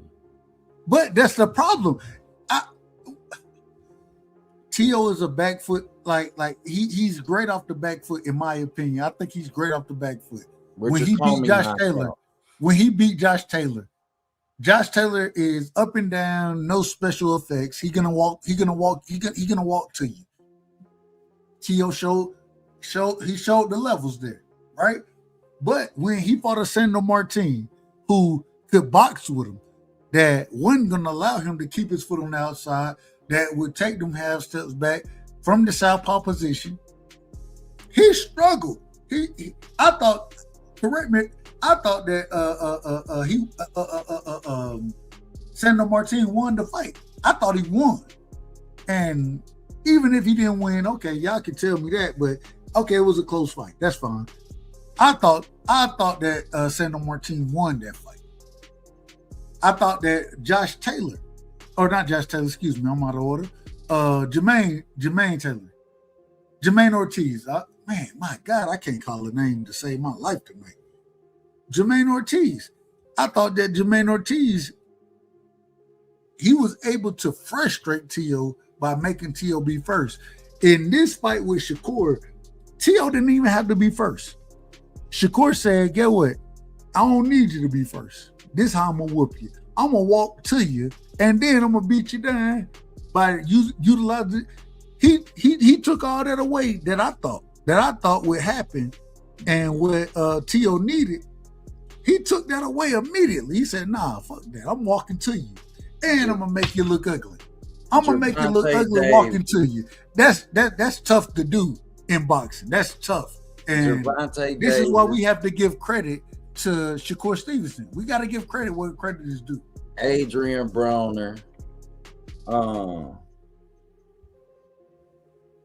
Sugar Ray Robinson did it a lot. You'll catch some film of Marvin Hagler doing it. Certain fighters can put pressure on you without throwing punches. Remember when we used to see Tank walk down on people without a jab? Like, bro, why don't y'all make him go first? High guard first. I understand it. With that and the head slots. When you got the head movement, then I'm not that. Now I'm putting my head on the line because I know I'm about to roll off the line when you jab. That's how you counter a jab. But the problem over the top to the body. But the problem is okay, and I always looked at, so Floyd is one of those guys where I looked at, man, nigga, the way if I don't think you that great of a boxer, Get what the first thing I'm gonna do? I'm finna walk it, man. I'm putting that high guard on. And I'm coming to you. I watched in this fight. I watched Shakur Stevenson. He didn't even have to put the high guard on. He said, "Nigga, I'm coming to you, T.O. I'm coming to you." Shit, and T.O. jumped out the tree, Doug. He jumped literally off his feet sometimes. He ain't know what it was. He had no clue. Never made Shakur go first, like not once that fight. He didn't, but the problem is he didn't know what was going on. He was lost in the fight from the beginning. And if you listen to even his father was lost. Respectfully, I say that respectfully. Shout out to T.O. Senior. They was all lost. They had no clue what to do because they expected from the beginning. They expected Shakur to be on the back foot. That's what they expected, right? And so when they and to be slower, and to be slower. Trust me when I tell you that.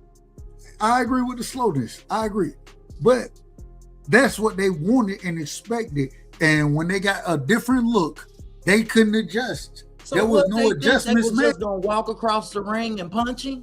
Because I ain't even see a plan for that. What was the if adjustment? You thought that he was gonna fight off the back foot, that means that you should have looked a lot better on the front foot. No, but T.O. has never looked good on the front foot. I'm just saying that he didn't even have a plan, Doug. I'm agreeing. That's what I'm trying to. Well, I think they had a plan. Double jab to close the distance, and then put my multiple punch combinations together. Like these are things that you do to close distance when you know you about to be on the front foot, or you know you about to set up some type of power. What was Facts on TV? Yeah, no double. Sometimes even if that double ain't working, you're gonna have to triple up on that jab just to close that distance. And then what was the double and triple? And then you go down low. I love listening to Mill City. Shout out to Mill City. I was listening to Bernie the Boxer, and Bernie he speak just like I was speaking on it. If you're not doubling and tripling the jab up, you're not gonna be able to get to you're not gonna get to your spot if you're not doubling and tripling it up. And we watched T.O. He didn't even understand that he needed to even jab his way in. He didn't even understand that. So if you're sitting there and you don't understand you have to jab your way in, I mean, my God, y'all know boxing better than I do. So I'm one of the, possibly on this panel, I might be the slowest individual, respectfully to myself. No, you're not. I'm gonna call myself that. Y'all know boxing damn near better than I do. So if I can sit here and say that you need to double and triple your jab up to get to where you want to be at, and it never happened, who we blaming? We can't blame Shakur for it. Who we blaming?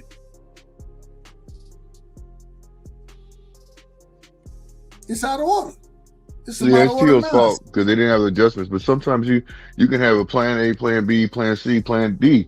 You know what I mean? But when you ain't that skilled and your fundamentals, hold on. When you not that skilled, your skills aren't up to par to the opponent that's in front of you. And not just that, he's way above levels than you. Listen, Shakur literally would sit there and be shadow boxing. Like he shadow boxes all the time. He shadow boxes at his daughter's birthday party, bro. You know what I'm saying? The thing is, he eats and sleeps and really is about that boxing life. He really wants to be the best fighter in the world. You see what I'm saying when you talk about him? I understand that. I got that. But my thing is you telling me he want to be all of this, but he don't understand that for me, when I'm fighting a guy like Shakur Stevenson, I got to double and triple my jab up. Doubling and tripling your jab my point is this. Sometimes you can't do anything. No, hold on. My point is this. Sometimes a fighter, he can't, whatever he does, he can be given the best information. He still can't go out there and do anything to execute. You see him and beat that fighter because he's not on that fighter's level. If you go out there, if you go out there and you can't execute the game plan, that's one thing. But my problem is when did you see in that fight that man was looking to double and triple his jab up? You never seen it. Matter of fact, when Shakur was shooting his jab, that nigga was taking that motherfucker on the chin with his hands down by his waist. He wasn't even trying to defend it at one point in time. So all I'm trying to tell you is I agree that yes, game plan wise, you do want to set it up accordingly. But once you start getting hit with these shots consistently, the man landed 105 jabs on him. If I land 105 right hands on anybody, at some point in time, somebody gonna be dizzy around this motherfucker. That's what I'm telling you. If I land 105 of them, somebody gonna be dizzy. That's it. Somebody gonna be dizzy by getting clipped with them shots. So if you don't have a game plan to outbox or I ain't gonna say outbox, to get around that lead hand, because it's many ways to get around the lead hand. But if you don't have a game plan to do it, and maybe they did, maybe they had a game plan until just couldn't execute it. Maybe that's what it was. But when I listened to him, I ain't hear no game plan as far as how to get around that lead hand. I never heard. Where's the eye of the tiger? It's out of order, man. Where's your power? It's out of order, man, and we gonna call it out of order. That's what we gonna call it. It's out of order. T.O. Senior, he don't have a clue what's going on. T.O. Junior, that man, he tried his best, but for you to lose, if y'all want to give him the 8th round, and that's the round in question, I thought Shakur took that round off anyway. I still thought he won the round. I ain't scored one round. He was hurt to the body. He was hurt to the body. Dale landed some punches now. It ain't like he ain't punch him at all. Corey gave up some shit. I seen some shit. OT, I ain't scored one round for the nigga. I'm telling the truth. I ain't scored one round for him. I didn't because I felt like he quit mentally. Whenever I see a fighter quit mentally, this is a sport that's one-on-one. What makes boxing great is that you got a puncher's chance until the last bell ring. Like shit, that's really what makes boxing great. Like Keyshawn is a prime example of that. Remember? Exactly, and that's what I found impressive about Keyshawn fight, because I'm about to dig in his ass too. Yeah, I mean, I'm about to dig in his ass too, because Shakur ain't the only one. And then I'm gonna go a step further, and I'm gonna take this to my favorite fighter. And Doug know who my favorite fighter is. But what was impressive about Keyshawn was that he was able to place his punches and pay attention to the body and just go to the body, have a very orchestrated attack to the body without Bomac in his corner. A mentally weak kid who has showed us that he's a little fragile. So facing adversity when he wasn't getting the knockout, and it was there for him since the 3rd round. And it took him 6 goddamn rounds to put it together, but he did, and that was impressive. However, let's call a duck a duck. Him and Shakur both moved up in weight, and they are the bigger fighters. Now, come on now, y'all. We cannot praise this type of bullshit in boxing. And I'm sorry, because Bud Crawford, you started this bullshit. You gonna be known in history for the person who started this weight drain and shit, so you could get these accolades and accomplishments, but you're cheating the sport of boxing because you not even fighting the person that's your goddamn size. What make boxing and the art and the science of boxing so great, y'all, is that it don't matter how big the next person is, because if my fundamentals is right, they not gonna fail me, because he got 2 hands too. But my striking, my fundamental, my base right, my head movement, I stay holding the phone, so he ain't never hitting me clean. Like shit, it's things that you do that make this sport great, and they cheating, and we getting cheated as fans. Because now, guess what we gotta do? We gotta figure out who the hell is Shakur's size for us to even grade the talent that we looking at. After 4 fucking divisions, tell me I'm lying. Okay, look, I gotta say this. Everybody keeps talking about this rehydration clause, right? Right? What's up with this? There's one sanctioned body, and we all know who the sanctioned body this is. That has a champ. I know. What I'm saying is, hold on. I'm just calling it out instead of Okay, being yeah. vague. No, I know the name. I was just trying to say something real quick. Go ahead. Now, what I'm saying is that it's one section of the body that has a rehydration clause, no matter what, right? And nobody can really complain. They like it's in the rules. They go by that. So they feel like the reason why they put a rehydration clause because they want to keep boxing honest. Now when you have certain boxers that do that, you know what I'm saying? Now I don't approve of it, but at the same token, it does make sense. Like I can't say I don't approve it. To me, it makes sense. You see what I'm saying? If it's about being honest, because they used to have it to where back in the day, to where you weigh in, and the day before you had to weigh in within a certain amount of Same day. weight. You see what I'm saying? Same day weigh in. So I see that. I respect that. But you have people nowadays that if you put a rehydration clause on somebody, oh, you weak minded, this and that and the third, and that's not fair, and you trying to make the fighter weak. And I'm thinking like how is that? If I could see if it was a person that was in the same weight class, you have two fighters in the same weight class putting a rehydration clause on somebody, that's different to me. But when you have a fighter that's coming up versus a fighter that's already used to it, I'm like, where's the problem with that? Especially if that fighter that's used to it isn't basically struggling to make weight. You see what I'm saying? Like, let's just say Devin Haney, right? Devin Haney was struggling to make weight, because he was at 135 for a while. You see what I'm saying? And then all of a sudden he moves up, and he's still doing what he do. But at 147, you put a rehydration clause on Devin Haney at 147. He's not struggling to make that weight. He's not drained. That's how I feel. And it's 10 pounds that Shakur was asking for. So if that's the situation, you see what I'm saying? So if somebody disagree with it, I'm okay with it because I see where they're coming from. But in my personal opinion, I see it like, well, fuck it. It's okay. Why is it? It should be okay because you want to keep that fighter honest. But what do y'all feel about that? Because you have a sanctioned body that believes in it, and then you have, you know what I'm saying? Some people that believe in it, but you have a lot of people that are frowning upon it and saying that that's weak. Well, when it comes to Devin Haney, he's the only one that's been a consummate professional. We had people like Tank, Shakur, Keyshawn, Brian.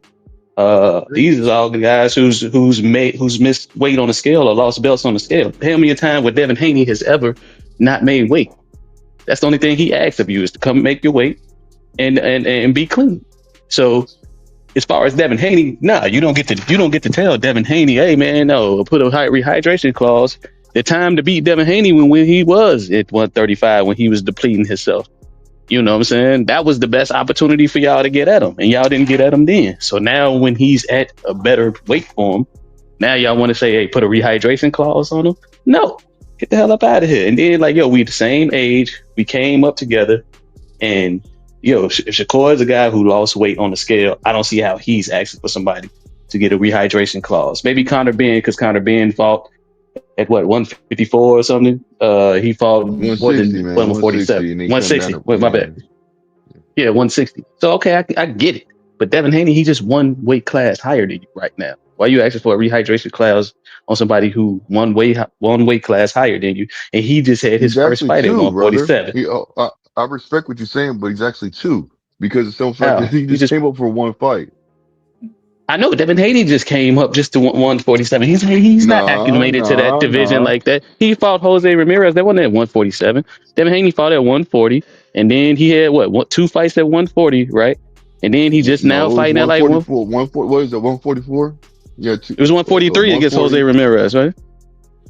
Nah, it was. That was a catch. I mean, it's a pound. We give or take a pound, brother. Give or take a pound. But I'm just saying, this is a dude just got one fight at the actual 147 weight division, and Shakur has one fight at the actual 140 weight division. So it's not like when Bud moved up to 147, y'all telling him to do something, and y'all actually allowed this dude to get acclimated to the weight division when he fought Spence. You didn't let this dude fight 6 times at this division now. So I'm saying, like, T.O. is finna move up to 147.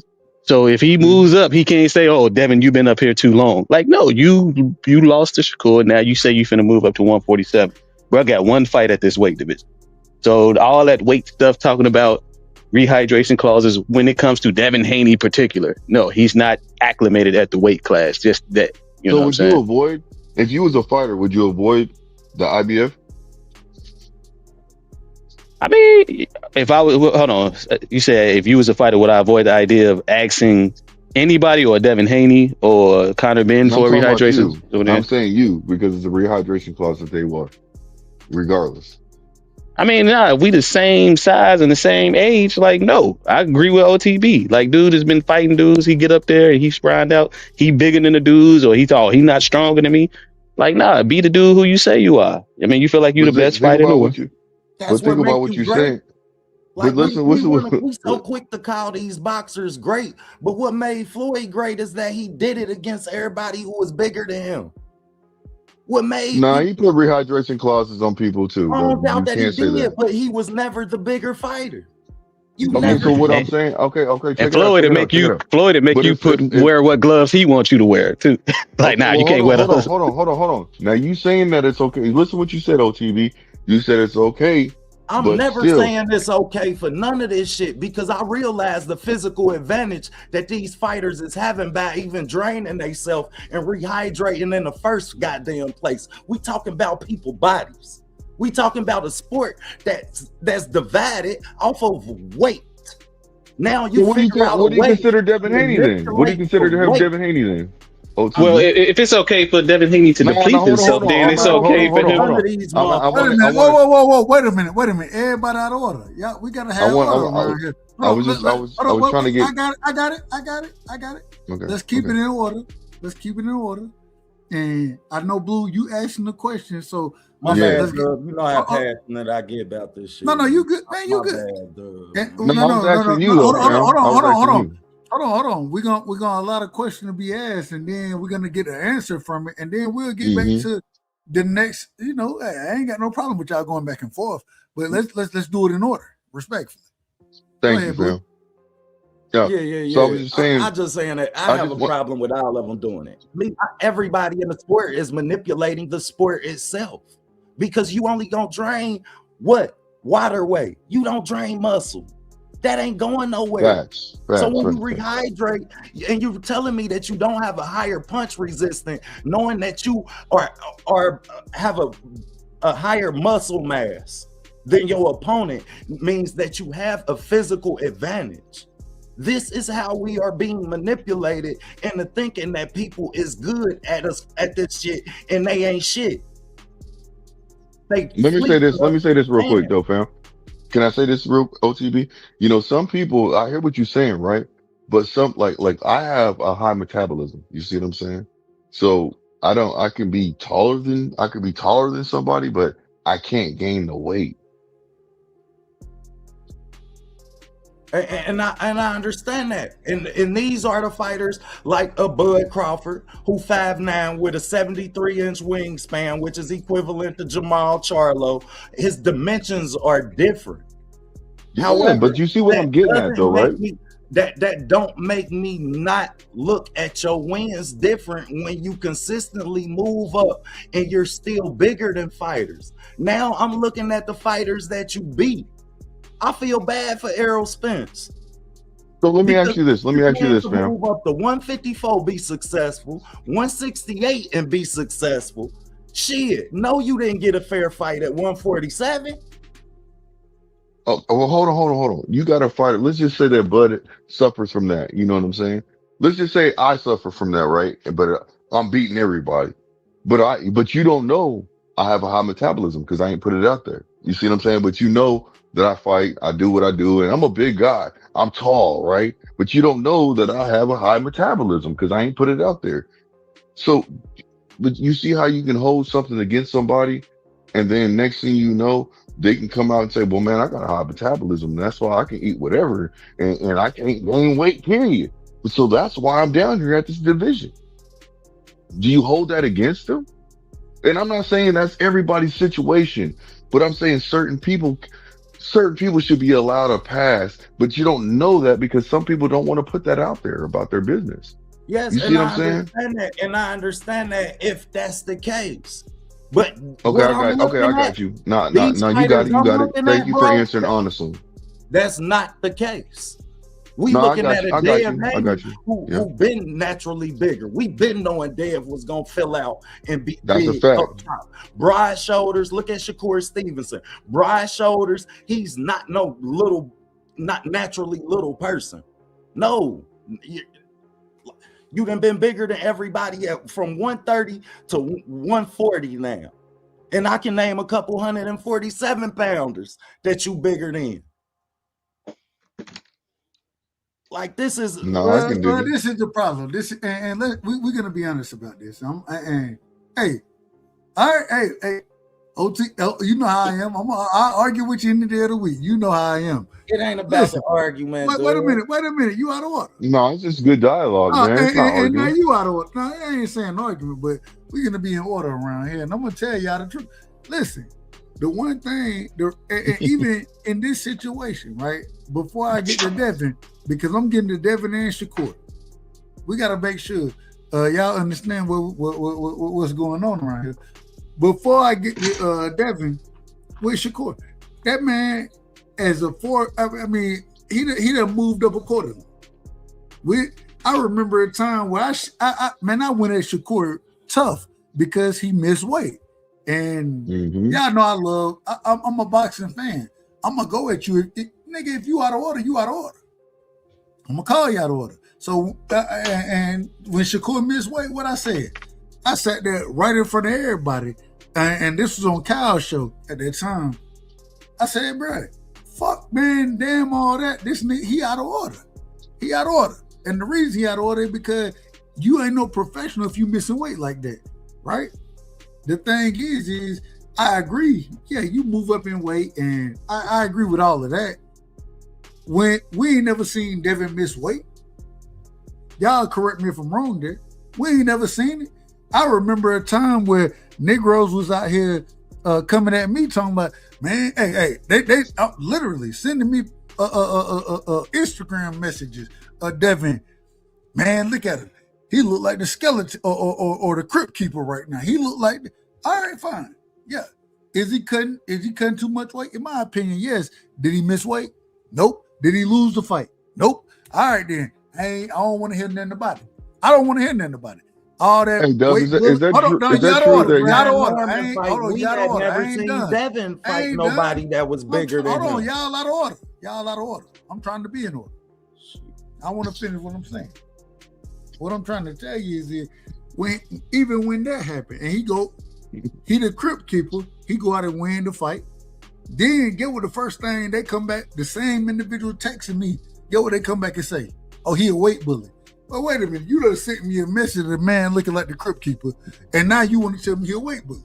You can't have it both ways. It don't work like that. So at the end of the day, if you make weight, I have no problem with you fighting. Just be in order, right? Be in order. Make weight, fight. We good. Devin ain't never missed weight, never. And then as he's moved up, even when I sat here, me personally, I picked against him against Brian Norman Jr. That's a fact. I picked against him. I was wrong about it. I ain't got no problem telling you I'm wrong. I did the same thing. I picked against him. And then he went out there and put hands on Junior. Shout out to Devin. And shout out to Junior. I love both of them. I'm still a fan of both fighters, respectfully. Hey, you could take an L in my world, and I'm gonna still rock with you. If I rock with you, I rock with you. So shout out to Devin for doing this thing. Shout out to Junior. He took it on the chin. Junior ain't made no damn excuses. You know what I'm saying? So all I'm trying to say is at the end of the day, man, when we get into these different weight classes and these type of things, don't make excuses. Don't sit here and make arguments that, oh, well, no, this nigga too big. And you know what? Everybody got to win. When Shakur Stevenson, when Keyshawn Davis went in there against, what's my boy name? who he missed weight against. When he missed it by what? I think he missed it by like 9 pounds. De Los Santos. De Los Santos. When he went in there against De Los Santos and missed weight, he thought the fight was still gonna happen. And De Los Santos said, "Man, I'm not fighting this dude that's coming in 9 pounds overweight. Why would I do that? Why would I do that?" And all I'm saying, go ahead. Dub, you out of order, man. It was 4 pounds. I'm out of order. Because it was 4 pounds that he came over. Yeah, you giving him Khalil Cole numbers. You know what I'm saying? It was 4 pounds that he came overweight, and not just that. The reason why they said that they actually said the reason why they didn't go through with the fight is because he did not show interest at all of trying to make weight when he got on the scale. Bro. I don't think it was 4 pounds. If it was 4 pounds, maybe I'm out of order. If it's 4 pounds, it was 4 pounds. We're telling you, it was 4 pounds. It was 4 pounds. I'm telling you. I don't believe it's 4 pounds. I think it's more than 4 pounds. No, it's not. It was 4 pounds. You weighed in at 139. All right, that's fine. 139. 139 something. I forgot what it was. Okay, a little bit over 4 pounds. Whoop-de-doo. All right, hey, Young Thug. Shout out to Young Thug. What I'm trying to tell you is this, man. No, come in order. Come in order. That's what we expect from fighters. And see, this is the problem. You want to say whoop they do about the nigga coming in however many pounds. Well, how many was it? You said how many pounds was it? You said 4 pounds? Four something. But I'm not saying whoop-de-doo like that. What I'm saying is basically that you said, bro, you said some exaggerated stuff. That's all I'm saying. Why he ain't in order? Why he ain't in order? I'm not saying, duh. Then that's what we should be. That's what we should out of order regardless. No. He was out of pocket for missing weight. He's out of pocket, brother. You coming at me for saying that? Okay, I missed it. I missed it by what? A pound, 2 pounds. How many pounds I missed? No, Nate, you said 8 to 10 pounds, bro. All right, that's fine. I missed. That's a whole weight class, though. No, 8 is a whole weight class. That's the only reason why I said something, Dub. I missed it by 5 pounds. That's fine. I missed it by 5. That's out of order, though, Dub. That's a whole weight class budget. Why he not in order? Why y'all worried about how many pounds he missed it by? Why he not in order? That's what we should be talking about. Why? Yeah, he definitely blew his opportunity. He fucked up. He fucked up. You right, fam. I'm not giving him a pass for that. I'm not giving him a pass for that. Michael Vick, Allen Iverson, all of them was there to support this dude. He was in a position to really cement himself as a face of boxing because we was looking at Tank. Yeah, he messed up that weekend. In this way, they went and jumped the nigga, according to all I'm trying to tell you is, look, we're gonna call out of order and this out of order. We're gonna say that. And Keyshawn out of order. But at the end of the day, my thing is this. Regardless, right? I want to see the best guys fight the best guys. So if Keyshawn and Shakur, they best friends and they brothers and all this, we're not gonna see that fight. Okay, fine. Who fighting Antoine? That's my next question. OTB, you remember this way back in the day when Batman, shout out to Batman, RIP to Batman. That's my brother. Having a bat and a coach Troy. Hey, and shout out, man, RIP to coach. Man, you already know what all I kept hearing was his voice saying he gonna get shit beat. He gonna get shit. I'm gonna go and find one of them and edit that shit, man. I swear to God, hold on.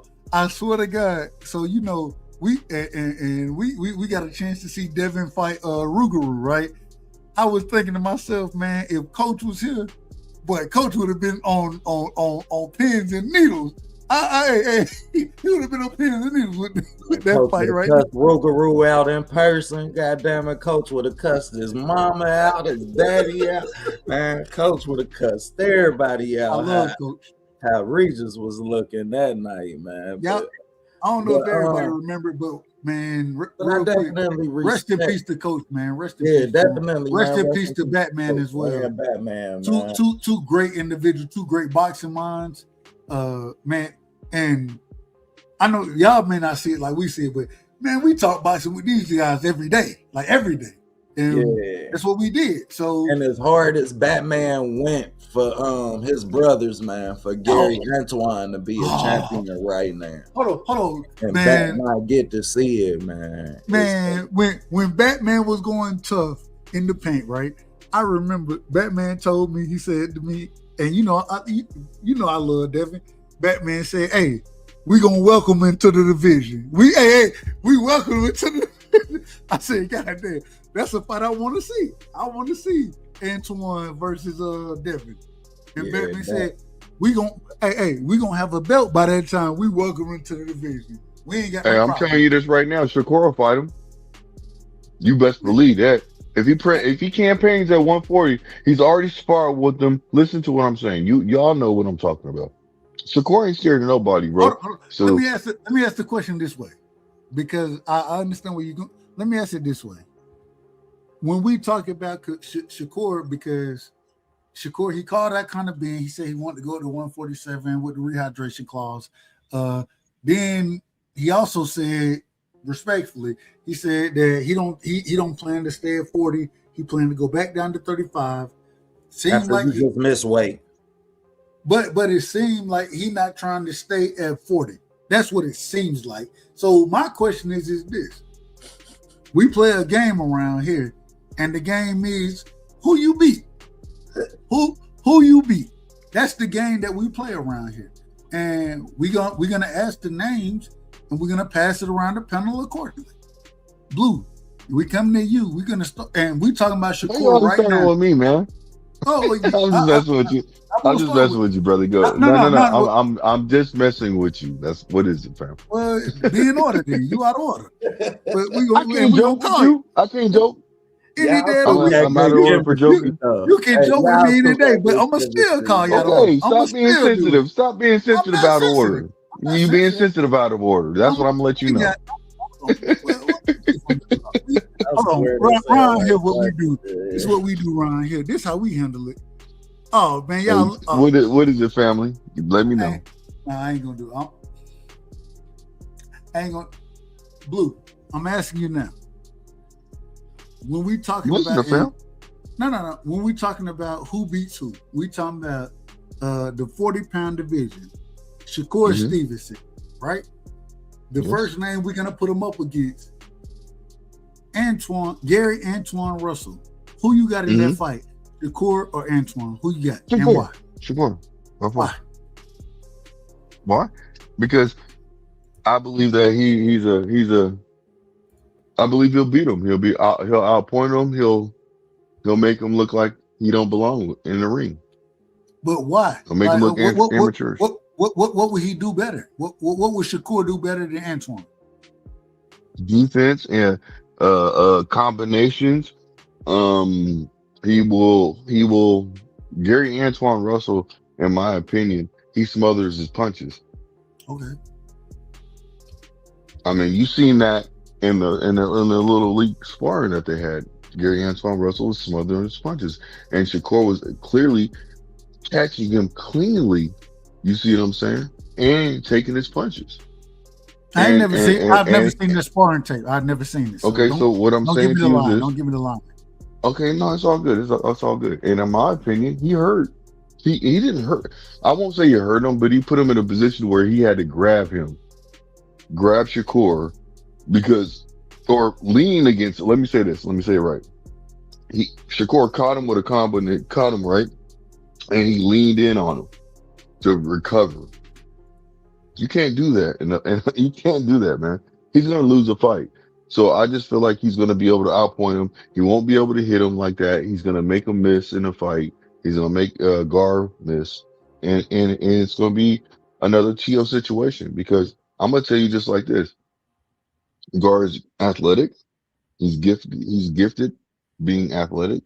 He does have a good ring IQ, but when he gets into fights that really are competitive, I believe that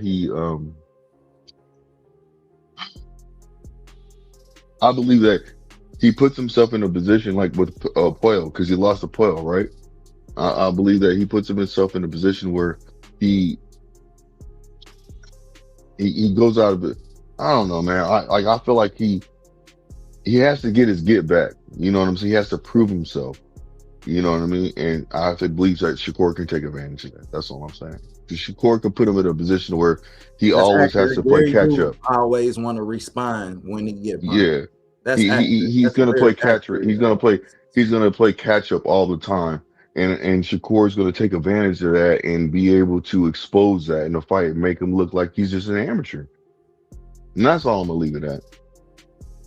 I ain't got no problem with it. Go ahead, OTB, go ahead.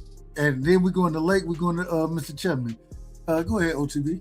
Man, Gary, bust that ass. You're not gonna beat Gary. You're not gonna beat Gary with no goddamn jab and no check hook. It ain't gonna be enough. He gonna walk through that shit. Gary is tough, and Gary is tough-minded. And since we using sparring tapes, I'm gonna use an amateur couple fights. And those are the fights that Gary Antoine Russell had against Jerron Boots Ennis. If you watch those fights, he kept Boots Ennis on his back foot. That's how he beat Boots. That's why Boots is better on the back foot than the front foot as a pro now. But I got another name for you. Shacky Foster, bust that ass at 35. Bust that ass, he come back to 35. We talking about somebody that was Shakur mandatory for 2 years. He never activated. Shacky was right there as WBC silver champ. Never activated. He been staying away from that boy with a long-handled spoon. I said this the other night. I was over. Hold on, real quick. I said this the other night. You out of order, Dub. Let that man finish. Wait a minute. I ain't never out of order. I can't. You out of order, Dub. No, you out of order. I can't. You out of order. Man, this is my show. What you want me to do? All right, Dub. I can respond to questions. Damn, bro, you don't play that. It's my game. It's my game. You don't cut him off, Dub. You don't cut him off, Dub. Hey. To be quite honest with y'all, hold on. To be quite honest, Dub, you cut your boy off. Man, hold on. Man, you out of order. I would take my ball and go home. You know what I'm saying? Because it's 4:55 right now in Georgia. I would take my ball and go home, but I love y'all so much that I'm trying to be in order. I'm trying to rock with you. No, you're not. Let the man talk and let him finish. Hold on. No, man, you ain't gonna tell me how I'm gonna run this. You out of order. Run your shit. We got nothing but love for you, fam. Why you being like that? Calm down. I got it. I got you. Blue, anytime, and correct me if I'm wrong, anytime you have a point you want to present, I come to you and I let you present your point. Will I not do that? You know what? You do, but you cut me off still. And then I forget what I'm saying because you so long-winded. But it is what it is. Well, I gotta be long-winded sometimes because y'all don't know how to be in order. Let me finish my point and you say what you say. This could have been over. If you just be quiet for a quick second, this could have been over. It could have been over. You, but I love you, Dub, man. It could have been over, man. Let it go. And I ain't gonna lie. One of the reasons we rocking is because, man, shout out to my brother. I ain't seen my brother OTB in a minute, so I ain't shutting this motherfucker down. I don't give a damn what y'all say. I ain't shutting nothing down until he ready to go because that's my brother and I love him. You understand? So if I'm out of order, I'm out of order, but I'm gonna be out of order. And it ain't gonna be the first time or the last time that I'm out of order. It is what it is. That's how I'm a rock. So if you mad at me or y'all don't appreciate me or whatever, that's okay. I ain't gonna hold it against you. Get your point across. No, don't tell me. No, you out. Hold on, we gotta put him on mute, man. Hold on, man. We gotta throw him in the background or something, man. I ain't trying to get too far out of order. But we gonna have to start doing it because he out of order. Blue, you out of order, man. Calm down. Respectfully. No. Chemistry dope, man. You know the worst part about this? Hold on. Y'all know the worst part? I don't even know what I was supposed to be responding to. Go ahead, OT. I don't even know what I'm supposed to be responding to no more. I done went so far into this is a true story. I'm telling the truth. Hey, man. Hey, man, nothing but love, bro. That's what it is. Chemistry, man. Y'all build on that, man, because y'all got a good chemistry, man. That's dope. That really I'm gonna fight with it. We gonna fight. Smile on my face. Blue, like Mr. You know, hey, I'm gonna fight with you. If it come down to it, you ain't got no problem fighting. Talk, man. Build on that, man. I don't even know what I'm fighting about right now. That's how far out of order I am. I am out of order. I ain't even gonna lie. I'm calling myself out of order right now. It's all good, man. Talk your shit. This your shit. Yeah, this is your channel. I'm just having fun with it, fam. I love to hear you say that. Man, I smile so hard listening to you goddamn and shut this shit down. I say, man, I had this damn cigarette like my ninja. This is what we do. This is what we do around here, man.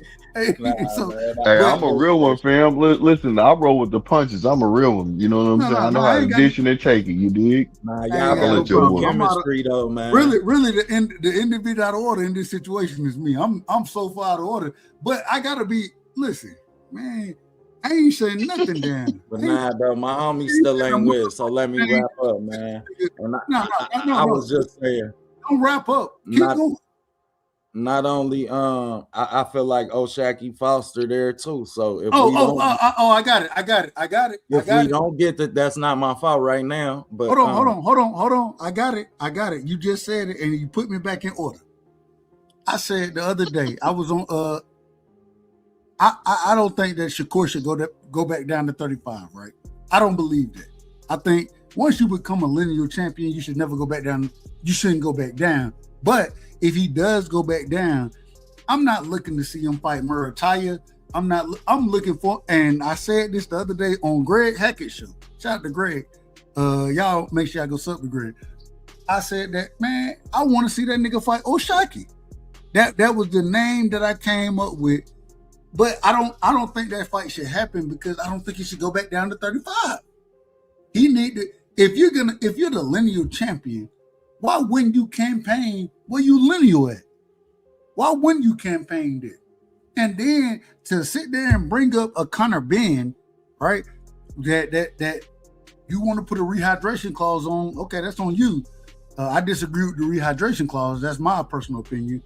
But to sit there and say that, man, either fight or line these niggas up at 40 or go up to 47, you know what I'm saying? And fuck Conor Ben, I want to see you fight Devin. That's why I want to see you fight.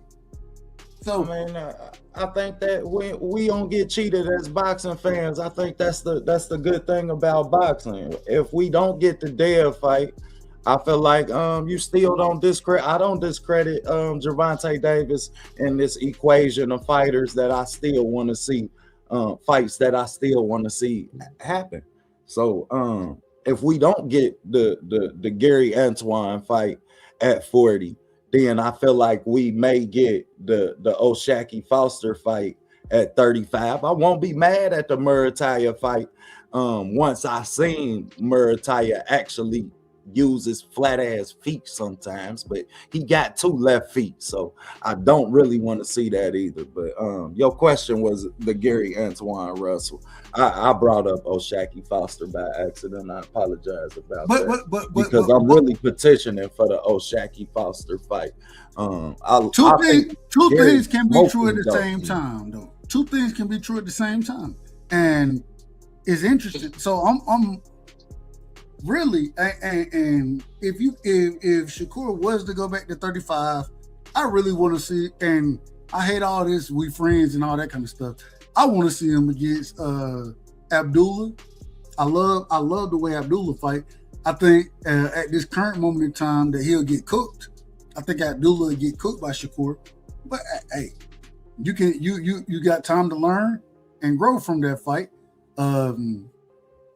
But really, the best fight we can see, in my opinion, man, go on there and fight Antoine, bro. Like, what's a better fight at this current moment in time than Gary Antoine versus Shakur Stevenson at 140? What's a better fight? They don't want that smoke. But I didn't ask that. I said, what's a better fight?